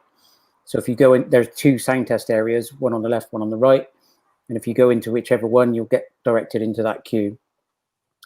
The major change, I think, for the drivers is going to be when they come back for racing. So they will need to know what their grid position is. So when they get to assembly, when they come back to assembly for racing, there may not be enough marshals to direct them into their position where they're supposed to park. Normally, we're blessed with marshals in assembly. They run around and they point to the little parking spaces and people park in the right place. It's going to be down to the drivers themselves to know where they need to be. Now, this might be a bit of a challenge because they're not easy to see, but we will get the area marked out. That's being done shortly. But it's going to be down to the drivers, really, to make sure they know their grid position. So we'll send them the grid, obviously, as we normally do, or they come and collect it on paper, which won't happen. But it's just putting more emphasis on the driver to know that they need to, you know, obviously the pole position person knows where they are, but some of the others would just randomly turn up in assembly and get pointed to a space and they park in it. So they're going to need to know what their grid position is and what parking space they need to park in before they go out on circuit. For this event, and it probably will be this event only, they'll then go under the Avon Bridge and they'll be directed the wrong way up the pit lane. And then they'll need to do a U-turn and come back down through the back of the grid and grid up as normal. Now, the reason for this is A, we don't need to touch the fence or the gate to open the gate. And also, it gives the limited number of marshals on the grid time to see who's coming and grid them up in the right order if they're in the wrong order. So it just gives everybody that little bit more time to sort of take it steadily, come down onto the grid slowly, wait to be pointed to the right place. And the limited marshals that are there can walk through the grid as they normally do and tell you you're in the right position. Once they get on the grid, the start, rolling start, standing start, and they should know which is which and what they're doing, hopefully, is exactly the same. So I think that's the point where hopefully we all forget COVID is around. They go racing, they enjoy their racing, we enjoy their racing, and by the end of the day, everybody's had 2 races and everything's fine. I think the other difference would be my list here, it says safety car deployment. I think as senior clerk, that's very unlikely because A, we don't have an observer in the safety car. We can only have 1 person in it. So it will lead the GT rolling start, but there won't be an observer in the car. And if anybody goes off during a race, either has an incident or just has a mechanical fault, they need to make sure they stop where the marshals are because they're spread all over the place. So it should be where the orange markers are at the side of the circuit, which is standard, but most drivers will stop between the 2 orange markers, and that's not normally where marshals are. But if they do need to stop quickly, if they can try and see where the marshals are, which are all the fire points, stop and either get out safely or give the marshals the thumbs up that they're okay. Because if we don't get a thumbs up from a driver, especially after an incident, we will need to stop the race and we will deploy a medical car and probably a rescue unit. And this is the big change because we're not going to have enough people to deal with that incident. So then there's going to be no marshals to be able to push the cars to safety or make sure there's 2 or 3 drivers are safe. So if we don't get a thumbs up and the car is not in a safe position, we will probably have to stop the race. The only thing I will say is part of the reason we've spread the timetable as we have is it does give us time to reset the race and go again. So whereas normally the timetables are so tight, we would start straight away taking time off of races or cutting races or whatever. as planned at the moment, we're due to finish at 5 o'clock. We can run till 6:30, so we can just keep moving races on. Obviously, if we keep getting race stops, then we will need to consider cutting races. But unusually, we've got enough time in the timetable to actually stop the race, make sure everybody's safe, make sure the rescue guys and the recovery guys have got time to do what they need to do, which is probably disinfect units or clean units or get people out of PPE and back into some more or whatever. And that's the whole reason we've got 20 minutes between each race, is to ensure there's time for everybody to do what they need to do. If we need to stop a race, then we stop a race. Everybody's safe, everybody gets on and does what they need to do, and then we reset and we go again. So we hopefully will get all the 8 races done to their full extent. But it may be a very odd situation where we stop more than once. But hopefully everybody will get the race time that they've paid for.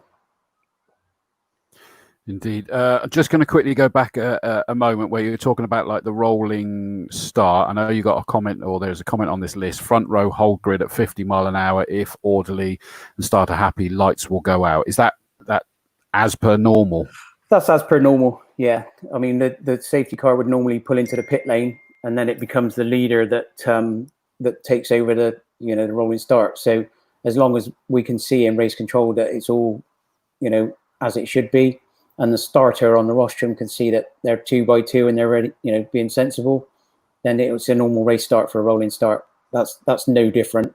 I believe we've got a few guys that haven't done a rolling start, and we'll probably try and socially distance brief them in the morning.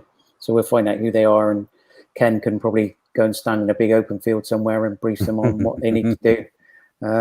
I believe it's only 1 or 2. So yeah, those GT guys that haven't been with us before, we can just talk through it. We've been doing briefings at track days in the pit lane when everybody's spread out, so it's not a problem. Yeah. But Absolutely. I think the big point is, like I say, once we go racing, and that's what we all want. So it's going to be no different once they're out there. If they all behave themselves and don't do anything silly, then they'll all get their full laps and they'll all get their full race as they normally would do. But and all of you keep this in mind, is that we know that you're like caged animals chomping at the bit to get out there. You haven't done anything since, what would it be, like October last year, and we're now going to be into July. Please kind of acknowledge that. Look, it's all a given. You're all amazing drivers. It's a given. You're phenomenal drivers.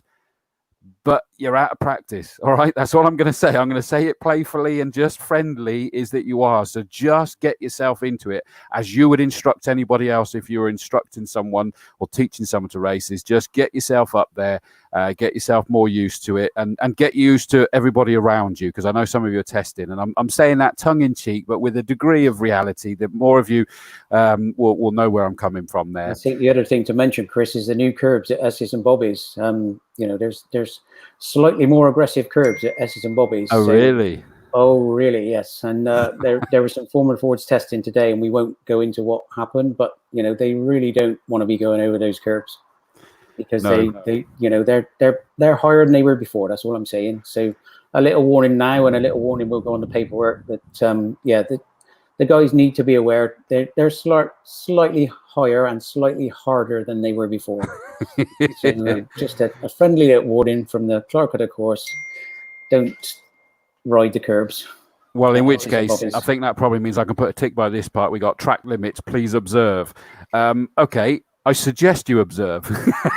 Exactly. I mean, what we don't want, and what nobody wants, is us to be taken up with track limits when all we want to do is go racing. So, like I keep saying to the new guys and everybody else, the black bit is yours, the green bit is ours. So, there may be some bits that are painted green that look like concrete, but they're not. They're grass. If you treat it as grass, you wouldn't drive on the grass. So, we keep going on about it, and we've done certain things. I mean, the guys that have been practicing today will tell you, the Formula Fords especially, there was an incident and somebody's gone across the curve and we had to stop for an hour. So,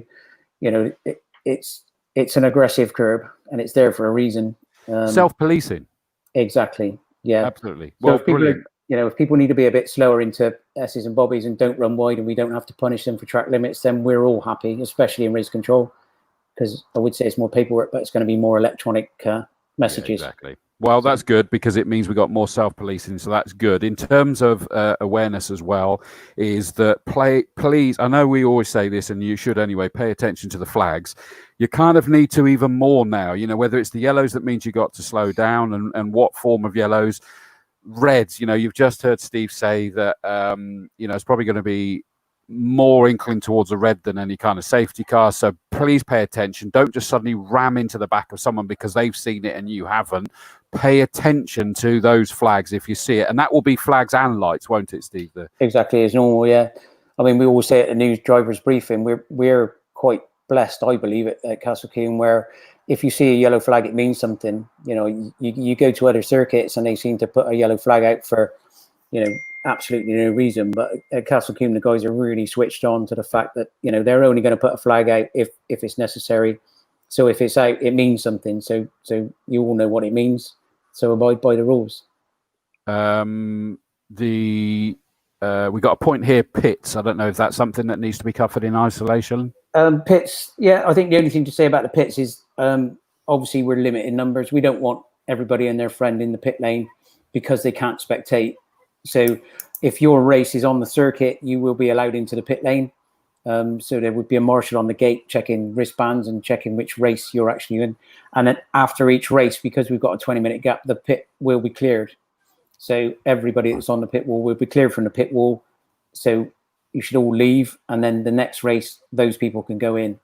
If we find we've got too many people on the pit wall, we'll have to do something about it because it's not the easiest place to socially distance, as we found out today, actually. But okay.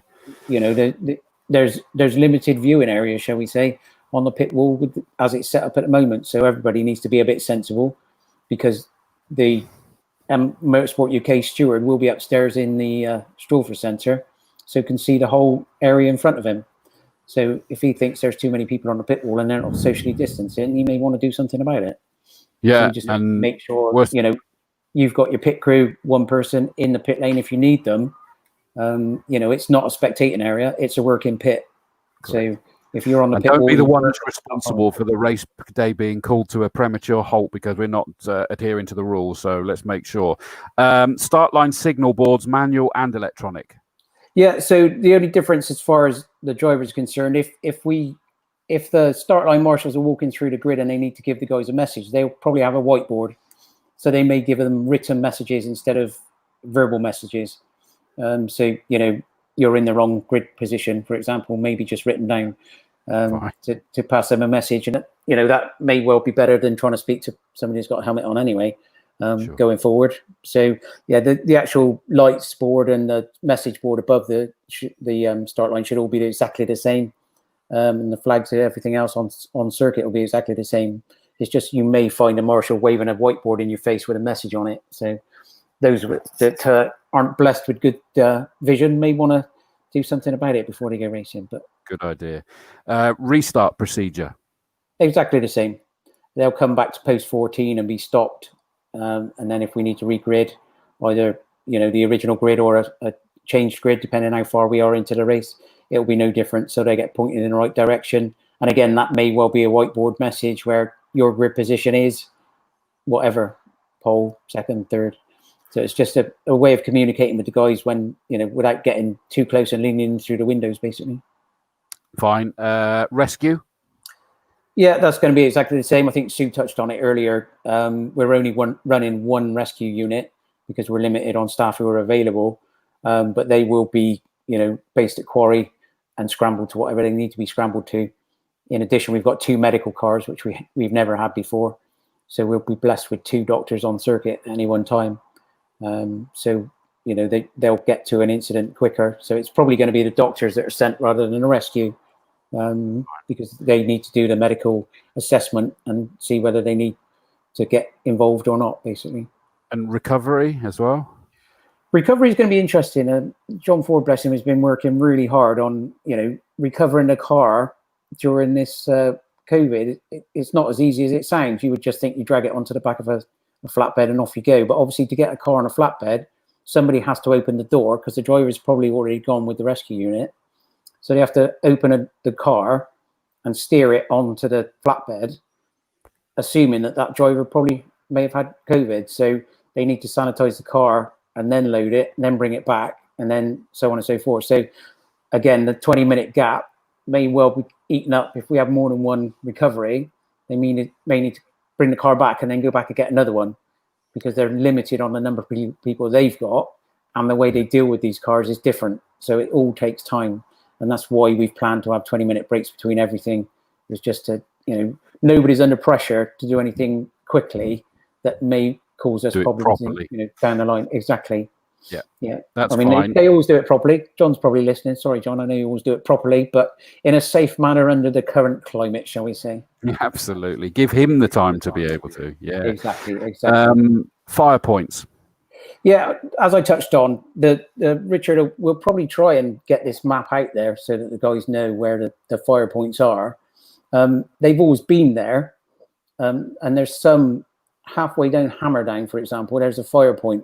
It's not usually manned, but it will be for this event, because that's where we can put a marshal that's got fire cover. So the marshals' posts have got fire cover.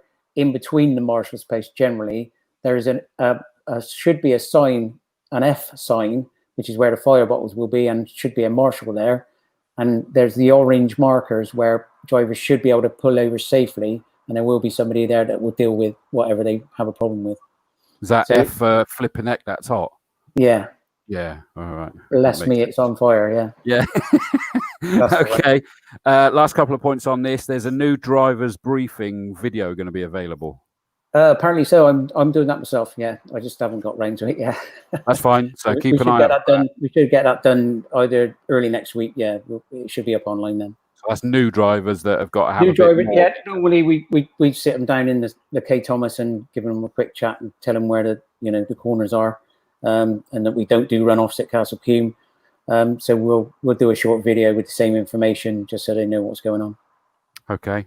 Final comment, really, and I'm going to just read this out as is because it sums it up nicely. Please comply with all instructions as the meeting is being independently observed. You've said that already. It really is. And keep listening, because there might be even some very minor tweaks during the course of the day, or extra information being relayed or repeated. Yep. I mean, I know there's quite a few of the Motorsport UK executive may be coming down. I know there's one from the race executive is coming down. It's already asked for to get in, be put on the list. So I think we'll be watched by Motorsport UK and the wider world, motorsport world, because they're all chomping at the bit to see what happens to us. And if we run a successful event, which there's no reason why we shouldn't do with the effort that's gone in from everybody, hopefully at the end of the day we get a pat on the back from those people and everybody starts saying this is how a race meeting should be run under COVID-19 rules and government rules. So.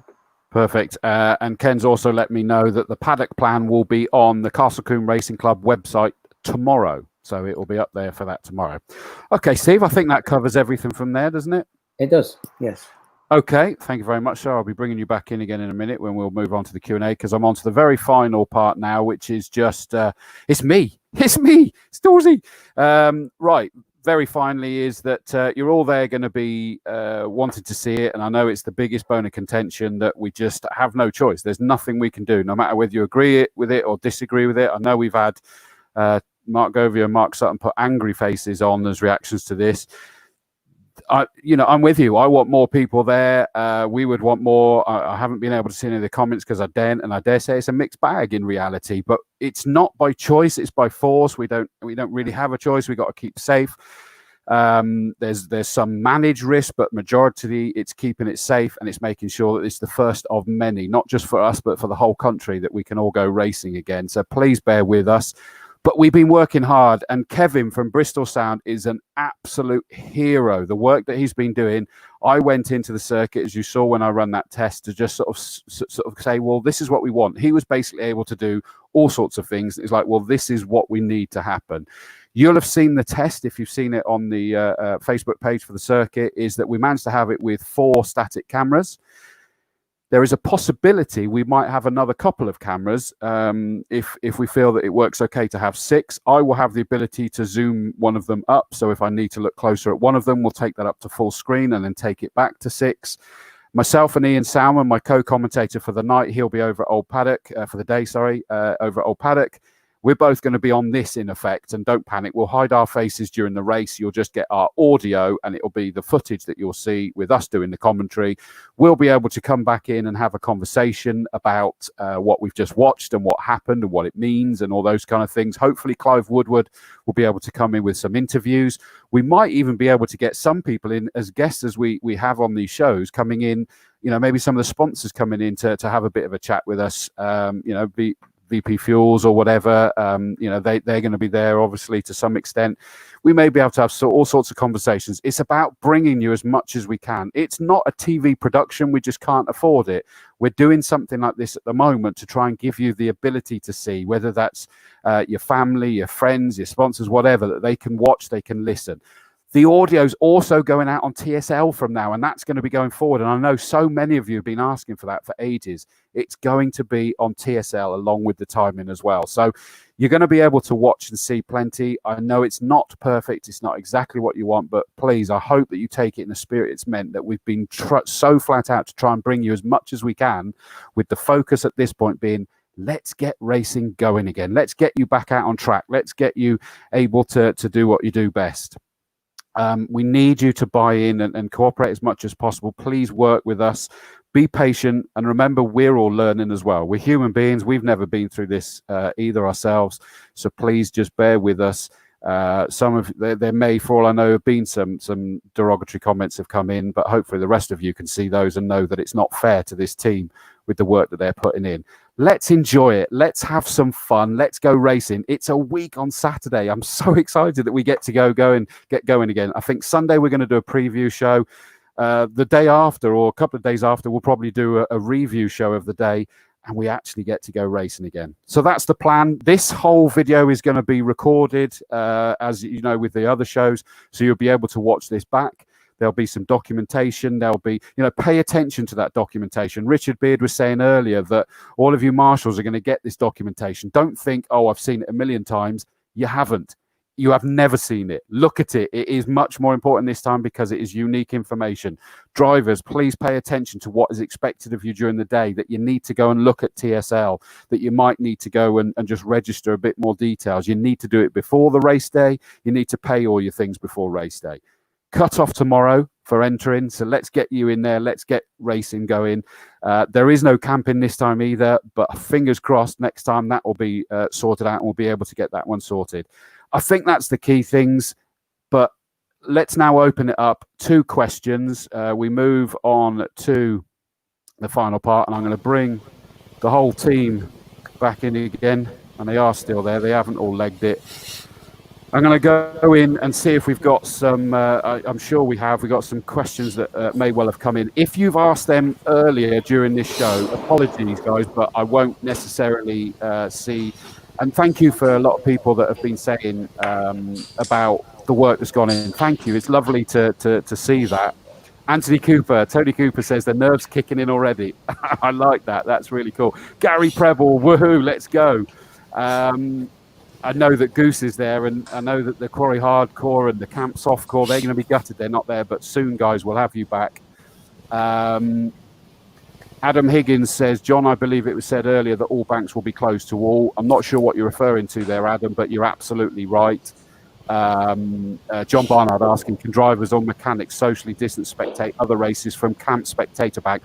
Not there, John. It will be sort of along the start-finish straight in front of the Strawford Centre and Race Control. That's where it's going to be. But let's have a look down. Baby steps, as is being said there as well. Becky Hill, you're absolutely right. David Vass says, us championship or series coordinators won't be at Combe, so drivers don't go looking for us to help you. I presume race admin will be able to sort you out. Steve, is that? Yep, exactly. If the coordinator's not around, come and see Joe in race admin, and we'll sort out whatever problems they've got. Hopefully they won't have any. So I think they're kind of like, you know, they're because you're going to be emailing some stuff to them possibly that might then be disseminated to their drivers. So from Yeah. afar, they'll be able to communicate. Yeah, I mean, we you know, it's all going to be electronic. I'm not quite sure what we're going to do as far as them emailing Joe. Maybe a possibility. She's probably watching this and thinking, "Oh, more emails." But yeah, we're still working on our electronic system within the race control and the Strawford Centre and stuff like that. So there should be some line of communication. And like we said, it's not a problem coming to the Strawford Centre one at a time. I envisage, can't even speak, the door being open and one person at a time coming in to speak to Joe behind the screens, which will be there and already are. So, yeah, it should be fine. Just come and have a word and see if we can sort the problems out. Perfect. That makes sense. Tim Perry asks, will marshals be able to drive to their posts or will transport be provided? Richard? Yes, they'll be able to drive to post. The Westway Gate will be open, Quarry Gate and Old Paddock Gate. We have an issue in particular with post 3 that the lower paddock will not be open, so you won't be able to go through the paddock to get to post 3. Go on the circuit to Quarry, park near Quarry and then walk up to post 3. Hopefully it's a lovely day to enjoy the view as you stroll. Can I just clarify, you were saying about Joe having to deal with a lot of issues. I've deliberately kept myself free on the day. Steve will be up in race control. Ken will be in the Strawford Centre. I will be about. So if anybody has questions and queries, I'll make myself available and try and help Joe and the team as much as possible. No doubt I'll be wearing orange. Good man. Thank you for that. So just make sure I understand. So that when they're going to post, they'll go out on circuit, round on the circuit to their post and then through the gaps in. Presumably, actually, I'm going to raise a question for my compadre for the day, Ian Salmon, who'll be at the Old Paddock commentary box. Presumably, he'll actually have to go on circuit and then off at Old Paddock and park off there. Absolutely, yeah. Fine. That's okay, just so I understand that. Thank you, Spooner and Orange. Awesome job, team. Chris Mason, can I have a pay rise? No. Duncan Patrick. He gets paid. yeah, good point. Duncan Patrick, well done, guys. Very clear and very appreciative of all the work that has been done. And I've got to pass that on to you guys because I know you can't see these. That all of these comments are coming in that's saying about the word. Jamie Peters-Ennis, I applaud the circuit and the club. Thank you so much, guys, because as I said, I know the work that they're all doing here. Wow, it's coming in thick and fast. Becky Hill, I just want to say thank you to everyone who is putting up so much hard work for us all. Goose, Mark Bryant says, I know it's been suggested there could be a camera, but please, we need Quarry covered. There's a possibility. I think it will actually be from Old Paddock, but because we're hoping to add some more cameras, there's a chance it will be actually zoomed in towards Quarry. So actually have it a lot closer up and more of a view of sort of probably about halfway around Quarry and onto the exit. Then we'll have something on the start-finish line showing it up through Folly, up Avon Rise to the entrance to Quarry. So fingers crossed, Goose, we'll have something for you, mate, to be able to show that. Chris Hignall, fantastic preparation by everyone at Combe. Thank you all for your hard work. Both Team Blast Motorsport cars are ready to go. Good man, I love to hear it. Gary Preble, well done to the whole Combe family to make this possible. Thanks, guys. I think that everybody is probably loving hearing this now because I think there was a nervousness. Neil Callahan, how will race control be recording reports from post chiefs? Who's that to? Is that to you, Steve? Probably. It's, yeah, hopefully it will be electronically. So they'll probably have their phone with them and they can send us a text or an email. I'm not sure, Rich, if there's a form. There was talk of a form coming out, a post chief form coming out electronically that they could send back, but it would probably be a fillable PDF, which is not going to be easy. I think that the general consensus is they phone in as normal and we do an electronic record of what they say. And if there is issues, you know, if we get an issue, we'll probably just take some pictures and a written report on email or whatever sent to race control, and we just store it in a file. So, I was going to suggest that somebody's on the phone, they may scribble down a note during the conversation and then type it into an electronic form later.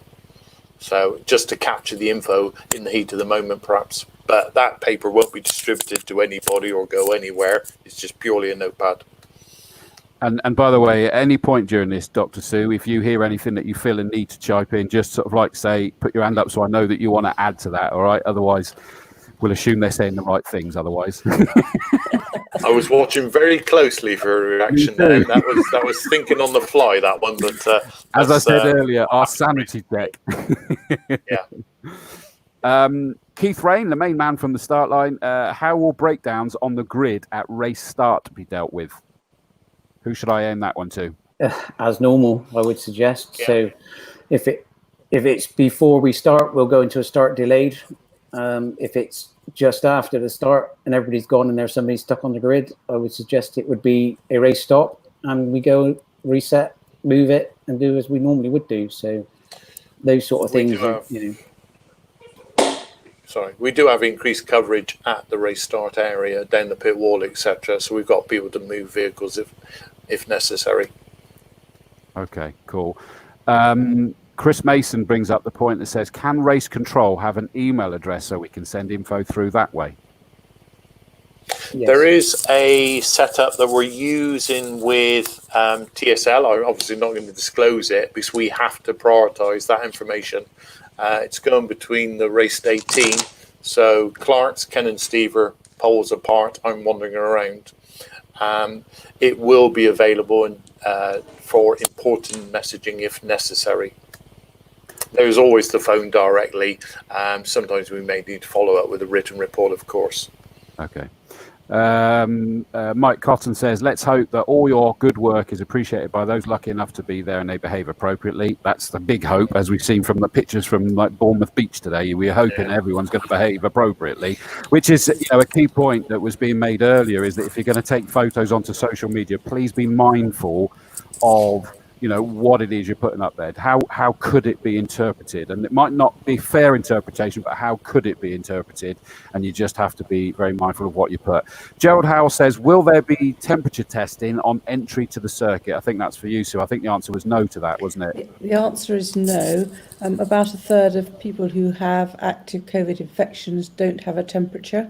So it is a political decision to have temperature testing. Physically, we can't manage it because people start arriving very early, and we have a duty of care if we find a temperature, what we do with them, and that actually creates a lot of difficulties because you can have a temperature for many other reasons rather than COVID. So they then have to be examined and stripped off, and etc., etc. It would be sort of like a false confidence of having that there, really, wouldn't it? Yes. Yeah, that's fine. What I have to say, Chris, and to everybody, is if you are unwell for any reason, please do not come. 100%, please. If you're unwell, or if you have been included in the track and trace that says someone you've been in contact with has therefore don't come, I'm sorry, you can't come. Please do not come and take that risk, because even though you might feel fine, there's a lot of people who are asymptomatic still, aren't they? A lot of people are asymptomatic, and they do cause infections in a substantial number of other people. Yeah, exactly. Good question from Adam Higgins, the legend that is, the multiple champion in the single-seaters. How will mechanics be, will mechanics be allowed on the grid? It sounds like the cars may be sat on the grid for some time, and things like Formula Ford 1600s will need to be switched off tar.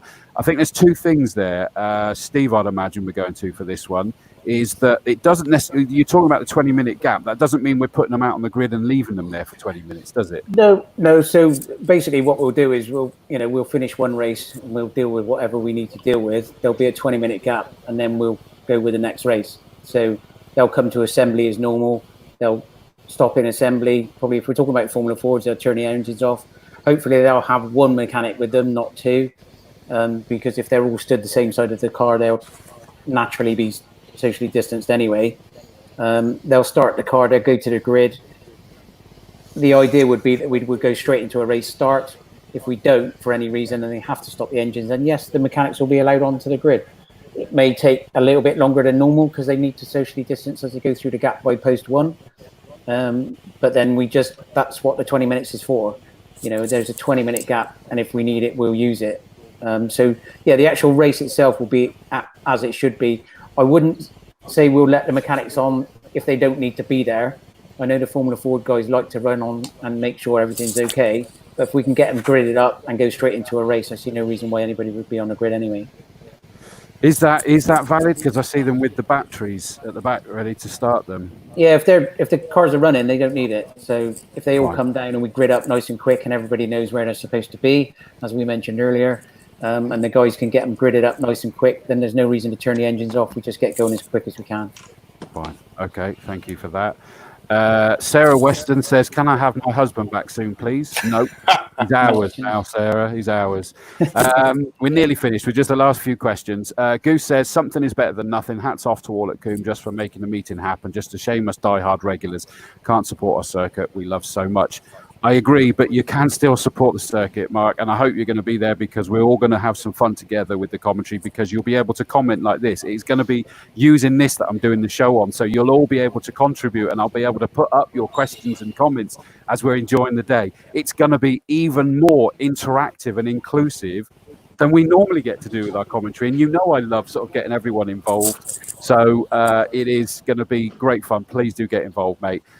Dave Rogers answered your question, Sarah. No, he's busy. Tim Perry says, "Sorry, Mrs. Weston."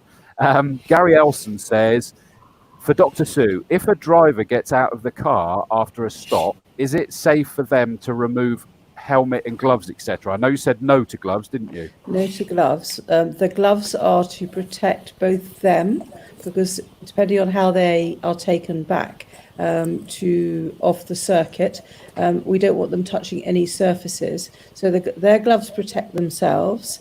They can take their helmet off, and they will be given a mask if they are put in either an ambulance or the rescue truck. Fine. Okay. Thank you for that. Keith Wren says, "Thank you for the answer to that." Chris Mason raises a point. "Not sure if the media centre has an internal phone." Probably that is not. one of the list things that we still have to sort out. Definitely. Fine. Okay. There will be a way of communicating. That's for definite. It's on the list. Steve Mills answered the question. Gloves stay on. Driver will be given mask if going into Medcar.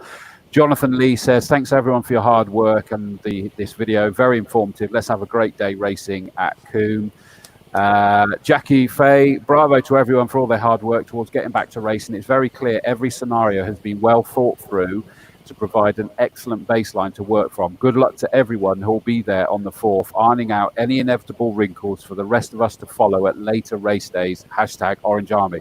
Jackie, that's beautiful. That is, such a wonderful way. Thank you so much on behalf of the whole team. I think that's what they deserve to hear and will mean a lot to them.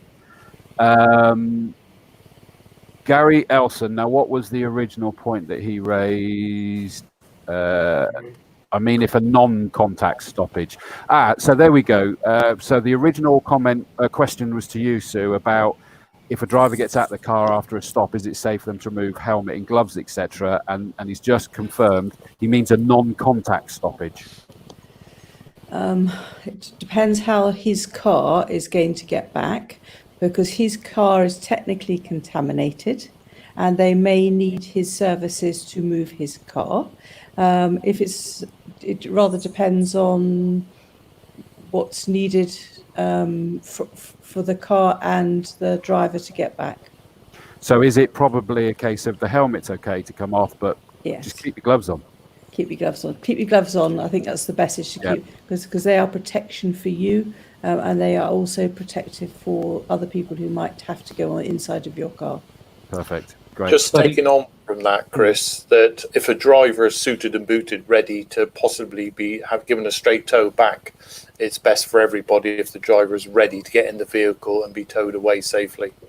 Good point. Okay, and Steve, I was going to say, if it's a straight tow as normal, if they've stopped at the S's, for example, got over the barrier, and then a straight tow turns up, they would, as standard practice, they would get back in the car, put the helmet back on, put the belts back on, and then get straight towed back.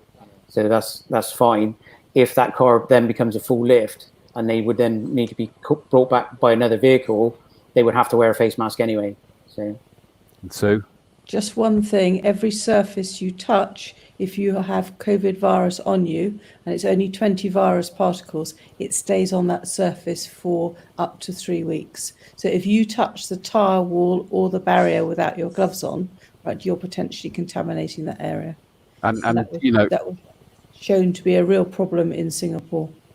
And that's a key thing to pick up, that, to make sure, don't get complacent with that, things starting to be relaxed. Oh, it's all gone. Not at all. I mean, Sue, Tom was telling me about a conversation you were having with him about where, like, whole towns, was it like villages where there's like the meat factory and stuff, that they're all suddenly being locked down, and all these localized buildings where everybody's being isolated. It's still massively prevalent.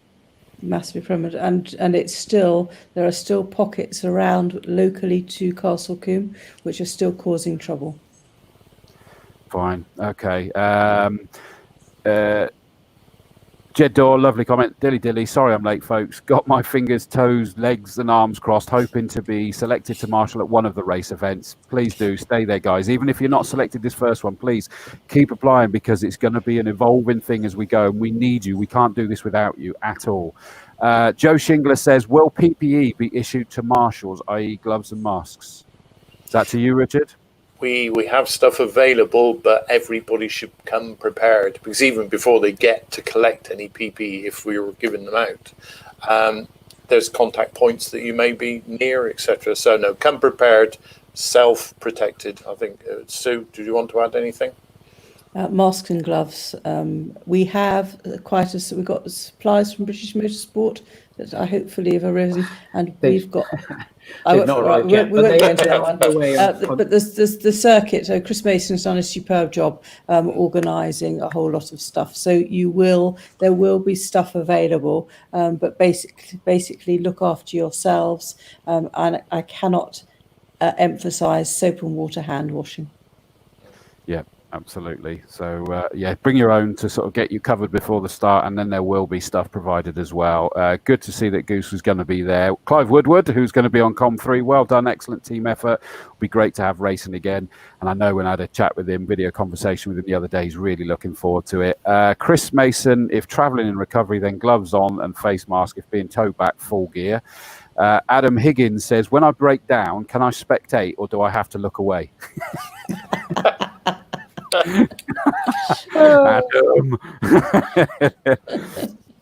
Every marshal posts will have sanitizer on. Is that correct as well then? Yeah, I think that's what Chris is trying to sort out. And we were trying to work out some small bottles of sanitizer for each marshal, but I think Chris was fingers crossed that they were going to arrive before race day. So if that doesn't arrive, then I think Chris was going to put sanitizer on every post anyway. So there will be stuff available. Cool. Which possibly partly answers this next one. It's a valid question. I don't know how I'm supposed to say this, so I'm just going to say Dave Weston. Gate onto the grid is being dealt with in terms of non-contact, i.e. it's not opening, they're going round. How are gates at Old Paddock, Westway and Quarry going to be controlled, i.e. several marshals opening and closing in the morning and evening? So they'll be open by probably myself or somebody else who's doing the course car, and then they'll be left open until that same person goes and closes them and then wipes them down, and then at the end of the day they'll reopen just before they're needed. Fine. Okay. Thank you for that. Tina Weston, thank you all, and continue to stay safe. Chris Mason, they will hopefully be here, fingers crossed, as you said, for that stuff.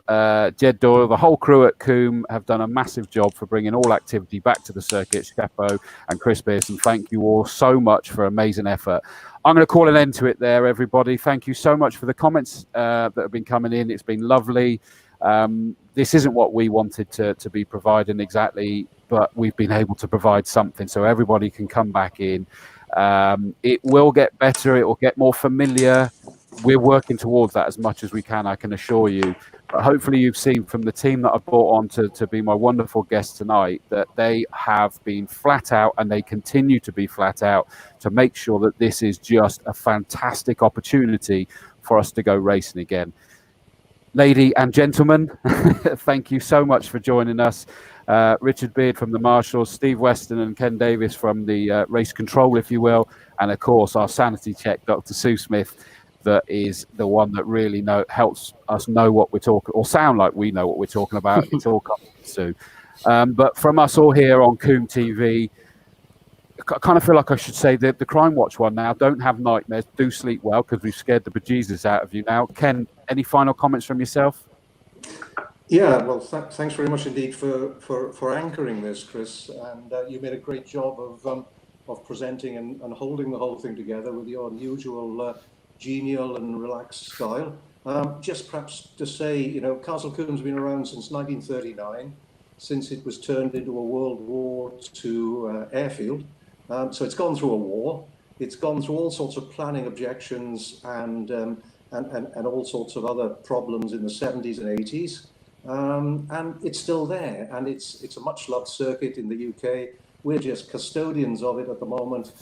You know, we'll come through this, and the racing will be as good as it ever was. Agreed. Beautiful comments to end it on. To all of you, thank you very much, Richard, Steve, Dr. Sue Smith, Ken Davies, and myself, Chris Dawes. To everybody watching, this has been episode 22. Episode 23 will be less serious, and we'll just get excited about the upcoming race meet. And then after that, you'll be hearing us actually at the circuit, bringing the activity to you. So thank you all for this evening. Thank you all for watching and your comments and your questions. Apologies if you asked them earlier, which means they've been missed. But if there's anything urgent that you need, please do drop an email through to the Racing Club and we'll be able to get it sorted. But to you all, have a very good evening. Thanks. Good night. Thanks all. Good Good night. night. I'm going to put you all into the green room, so don't go anywhere for a second, but we're just going to put everybody back, including myself, as it just gets smaller and smaller.